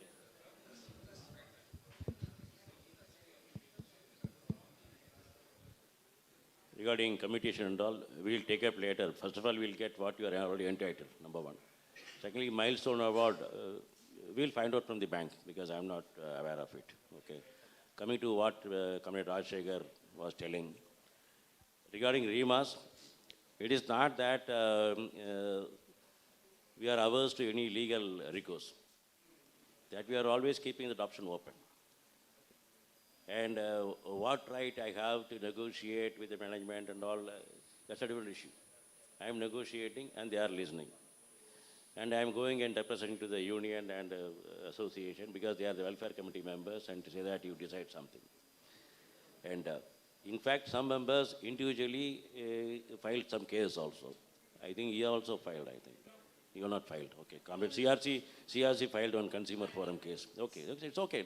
If you are filing also, nothing wrong. I am only telling that. Okay. We ought to test it. What is that? Nothing wrong in it. So Comrade CRC filed under consumer forum and some other people also filed regarding these REMAs. So that's also pending. The only problem is, before we decide for any legal recourse, we have to understand that once you file a case, if you go for negotiation, bank will say the matter is already under sub judice. You have already gone to the court. So we are trying to explore. Since the bank also incurring loss and all that, we also said, okay, let us find out some way. Only thing is, what we did is, when welfare committee decided more than once to close the scheme, we said, don't close it. Keep it under suspension and revive it whenever things improve. And this is our approach. Arise approach is that we will try to revive the scheme. And now that the bank is making profit, we will start the negotiation with them and see that it is revived in some form. That's one thing. We are a registered body and we have got a registered number and we have filed so many cases on our own. In Delhi High Court we have filed, it is pending. And in a few cases we have already implemented, like in Supreme Court and all those places. So that part we have already taken care of. Right from day one we are a registered body. Right from the day one. Now it's more than 50. 2005 we started. 2001 we started. So from that date we are registered only. The only thing is we are registered under Societies Act, not under Trade Union Act. Regarding other things, yes. When you run a trade union, as a trade union functionary, it is my duty to see that members should attend. And it will be my endeavor to see that members attend. I cannot throw up my hands that members will be like this only. It can't be like that. And you are also running an organization, so you also know better that members may be like that, but we cannot resign to that. We have to see that members attend. And members are attending in many places. If you go to Delhi, I see that it's always overflowing. If I go to Bangalore, I see that hall is always overflowing. If I go to Calcutta, it's overflowing. So in every other place, they are also retirees, they are also pensioners from the same bank. If they can come and assemble and attend meetings, why not people in Chennai? They have to attend. See, we have to show our anger. After all, it is not that I am a boss, you are a subordinate. No, it's not like that. We are all equals. Only because we are equals, we are a family, I am showing my anger. I have got every right to show my anger. Then only we are family. Otherwise, we are strangers. Then we have to be very polite. We have to be very courteous. Then we are strangers. That part. Then your other points well taken care of regarding gratuity. All our members, whoever is not getting gratuity, we are taking up the cases. Every case we have taken up the ALC and we have succeeded. And under the guidance of K.S. Sangarajan, we have so many office bearers. J.D. Sharma in Delhi, he has taken up so many cases. Had been there in Chandigarh, Rajagopal in two places, Tilak. So whoever comes to us, whoever is member, we are doing it. Even if somebody is not our member, we are doing it. We never said anybody, you first become our member, then you will know. It is not like that. Be it medical insurance or be it gratuity, we have never told anybody, you become our member, then I will not do it. This is the instruction given to all office bearers. Never insist that you first become a member, then only I will do it like that. Let us do it. They will automatically become members. If many have not become members, you have to understand one thing, that we are not a serving employees union. We are all retirees. So all over India, people are retiring. We cannot go and meet everybody in person. But we are sending application form to everybody. It is not that we are not sending. We are sending, but previously we used to have a lot of our people who are our colleagues, but now many of them are youngsters. So when they are youngsters, the branch secretaries will be very young who may not even know us. Previously it was not like that some 10 years back. Means our own people, known people were branch secretaries. They also took pains in seeing that we get membership for RS. That drawback is there. In cities, yes, we can get it because agents will be there, he will go and get it. In remote corners and all, if somebody retires, we only send the application form, we ask them to enroll, and there are some people who are giving some discount sale also. Say, hey, you go to that Arise, it costs 6,000 rupees, I am willing to offer service for 3,000 rupees. This is how the trade union has become. I have seen in WhatsApp group one rival organization saying that, come, 3,000 rupees here, don't go there, 6,000 rupees. Can we fight with those people? You tell me. We depend only on people like you. People like you who are our friends, you have to see that if anybody is there, you have to see that they are enrolled. See, the strength doesn't come from us. The strength comes from you people only. You have to see that whoever comes, you come across, you see that they are enrolled in RIS. We don't say that we are happy with the number we are having. Yes, we have got miles to go. We have to improve our strength, and we have to enroll more and more members to our fold. Award staff, unfortunately, they get it. But now things will change, I think. Now, recently in Delhi, the award staff President Mugundan has become our member, life member, and thanks to our comrade Hans and other Delhi team people, they have ensured that they went on the determined date and they made him member of RISE. So now I think things will change. With the President himself has become a member of us. Others will soon join from award staff. By and large, officers are joining, and we are taking up all cases, be it gratuity or anything which has come to our notice. We never rest until we see it to the logical end. We have been successful. Now, thank you, comrades.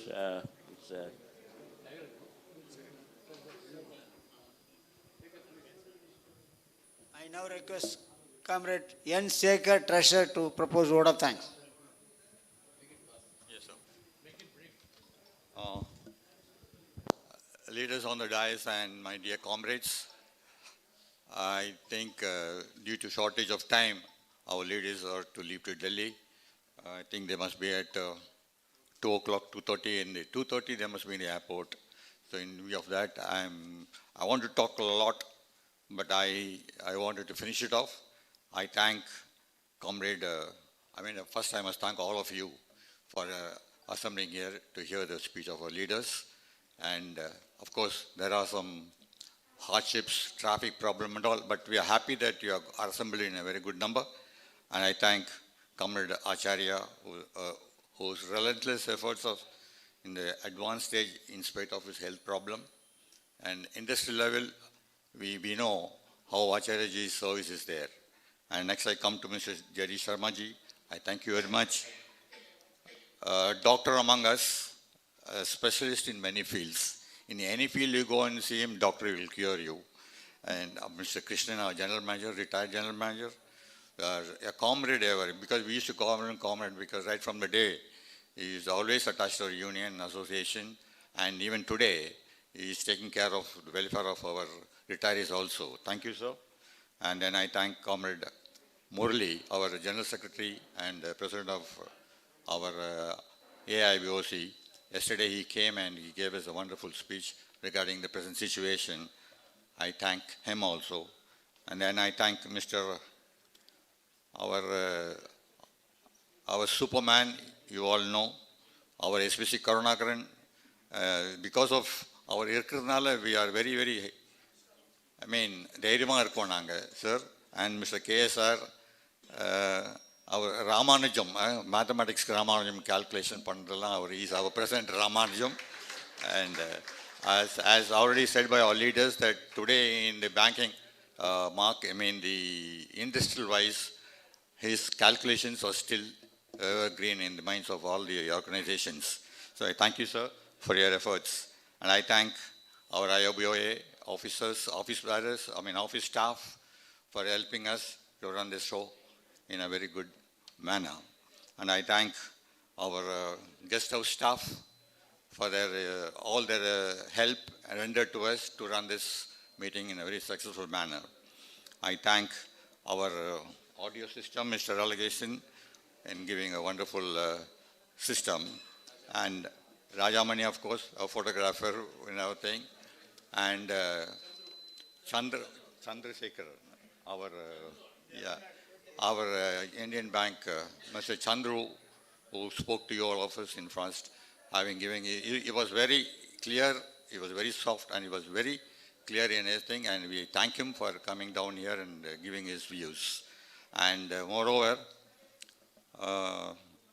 since our leaders are in a hurry, I want to profusely thank those who have not attended this meeting. Because I tell you, we take so much of pains for the past 10 days. We put in all our efforts trying to contact them, sending WhatsApp messages. ஏன்னா one gentleman he met me on the way. அவன் சொல்கிறான், என்னையா பண்ணுறீங்க நீங்கள் association ரிட்டையரிஸ் அசோசியேஷனில் ஒரு meeting கூட போட மாட்டேன்றீங்களா அப்படின்னு அந்த ஜென்டில்மேன் நீங்கள் காணோம். நான் தேடி பார்க்குறேன். இந்த மாதிரி not only he, there's a general feeling among ourselves in Madras city that நீங்கள் மீட்டிங் போடுறதில்ல. ஆனால் மீட்டிங் போட்டால் in fact, I was this morning when my leader came and said, what is this shaker? What is this? I had to bow down because I was so ashamed in standing in front of him saying that, enna nama seriya organize pannaliya. How many WhatsApp, how many telephone calls? Why I am telling you is this, please convey to your friends that Arise office bearers in Chennai, Tyagarajan, Shekhar, Kumar Paramanayagam, Krishna Raj, Rajagopal, and of course Karunakaran and எவ்வளோ கஷ்டப்பட்டு இந்த மாதிரிலாம் பண்ணுறாங்க. Honorary service நம்ம உங்கள் வெல்ஃபேருக்காக நம்ம இவ்வளோ பாடுபடுறோம். But ஒரு மீட்டிங், அதாவது 3 வருஷத்துக்கு அப்புறம் நம்ம ஒரு மீட்டிங் போடுறோம். இதை we are so pained that they didn't bother to attend this meeting. Of course, நீங்கள் இங்கே இருந்தவங்கெல்லாம் you would have got more informations. And so kindly tell your friends, next meeting ஆவது எல்லாரும் வரணும் அப்படின்னு சொல்லிட்டு. So thank you, sir. Thank you one and all. Yeah, it has been என்னப்பா சொல்லிங்க அது வெப்காஸ்ட்ல போட்டிருக்கு. அதில் you can see the proceedings. So thank you, gentlemen. Thank you for all. And our lunch is ready. You can join us for the lunch. I always end with a slogan. Arise in the abode. Arise in the abode. Our unity is in the abode. Our unity is in the abode. Our unity is in the abode. And one more thing, I thank Ericsson people also who came here and clarified, and they are available.